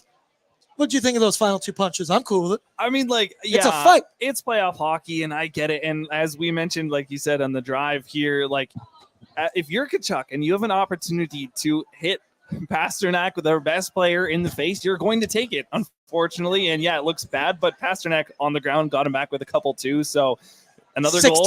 6-2 for the Florida Panthers. So I don't hate it. And Pasternak wasn't hurt. So I mean, it is what it is. All right, let's pull it up here tonight. The choices for BORDZY's bankroll, and these got some juice on them tonight, people. Your first option, Edmonton money line and 97 to get 2+ points. That's at plus 170 on that bad boy right now. I've never seen that be that high this season, my guy. So, of course, I'm going to have to sprinkle on that one. The other option is a Nuge power play points, currently at plus 175. I did this because I listened to Quad bitch about Kelly Sutherland, so I fully expect the Oilers to get a couple penalties. I was talking earlier being like, it's really just a dart throw with the Oilers power play. I went with the guy with the most juice, plus 175 for Nuge. And then the third option, it's contract year. It's Warren Fogle anytime goal. I put that before when I thought he was going to be on the first line of this. Now he still will be in the top 6. He still will play with Nuge and Kane. So it still could happen. I've already placed the bet, so it's too late for me. Pat, which of these three do you like the most? Oh, man, how can you not go with money line 2+ points? Why is that so juiced? I have no idea. Granted, maybe Fogle has a little more juice now that he's on the second line, so I don't hate that one as well. Should I cash out and rebet? And I think there's going to be a couple power play opportunities tonight. So either two on the left there, I think they're looking pretty safe. Yep, absolutely. Checking in with the chat right now. Oh my God, look at Waz's New Jersey. Wow. Oh yeah, he picked that one up right, and he gave them a solid shout out online earlier. That's he's wearing the old school. What is that, oil Derek guy? Is that how you describe that? I love that. Brett, I can't see it in the chat right now. It's not loading for me. So you let me know who is winning the battle right now. Moneyline and 97, of course. We got smart people in the chat. Plus 170, man. To be honest with you, that first option, I don't think I've changed that photo in like 4 games because that's the Connor. It's perfect. That's either an over and Connor to get points or a money line and Connor to get points. Pat? Yeah. You know the drill? Oh, that is a biker gang driving by. I can feel that on my chair. Bunch of Oilers fans going in there right too. Now. Oh, they got some flags. Couple of them. Let's go, boys. Score prediction tonight, anytime goal scorer. What are you thinking while I check the nuance? Okay, well, I went with Zach Hyman in After Dark after game 1, so I'm going to stick with that. Obviously, that's kind of a cop-out answer, but I do like the idea of this game being like a 4-2, which is also kind of a cop-out answer, but it seems like it's going to be a little bit lower scoring. Both goalies are going to step in, but I do think that the Oilers' best Seelovs, maybe 5-2 if we get that empty net. Hell yeah, brother. I'm going 5-2 as well. Let's go with that. That's what I went with on After Dark the other night, and I said I believe the last goal will be an empty netter. They squeaked 4 past Archer Seelovs, and let's have a night, people. It's not too late to get out here to GRETA right now. It's filling up, but it's filling up fast, but don't worry, you can stand. You're going to be on your feet all night. How good is the Coronas are going down on the patio, and I'm so jealous. They're like sitting in the sun. We could shoot a commercial right now with how good. Yeah. Also, check out the GRETA Instagram. I'm on that bad boy. They're serving Happy Dads now. Really? At GRETA. They're offering Happy Dads now. They said Happy Dad for a happy guy. Because I am just grinning from ear to ear because I'm ready to have a night tonight. Big shout out to Brett behind the scenes for producing, Pat for hopping in, Waz for hopping in. As we mentioned earlier, we're getting Coombsy tonight on Oilers Nation After Dark, live from GRETA. He's going to join me, so it's going to be a good one, Pat. I think you're going to be producing behind the scenes for that bad boy. Come on down to GRETA. I see a box of T-shirts, hats, swag, merch, and I'm the guy that gets to throw it all. If I know you're in my chat all the time, I am biased. Yeah. I will throw T-shirts directly at the people I like. So come on down. I love you all. Give me a courtesy like as well. Hopefully the boys are getting into Rogers Arena right now. Wonder what their opinion is of this new lineup. Keeping I their need to, heads down low. the moment we can take this and go outside and I can actually process what we're going to see tonight. Yeah. I'm excited for it. Big shout out to our sponsors, Sherwood Ford the Giant, Sherwood Power Sports and Marine, GRETA Bar Yegg, the best place to watch a game in the city. Betway 18 plus, please play responsibly. Will Hawk Beef Jerky, the best munch in the game for your anxiety and stress eating. And then, of course, Boston Pizza to team up for the win. I love you all. I hope the next time you see me, I'm in a better mood than I am right now, or a better mood than I was on Wednesday night. Good luck, everybody.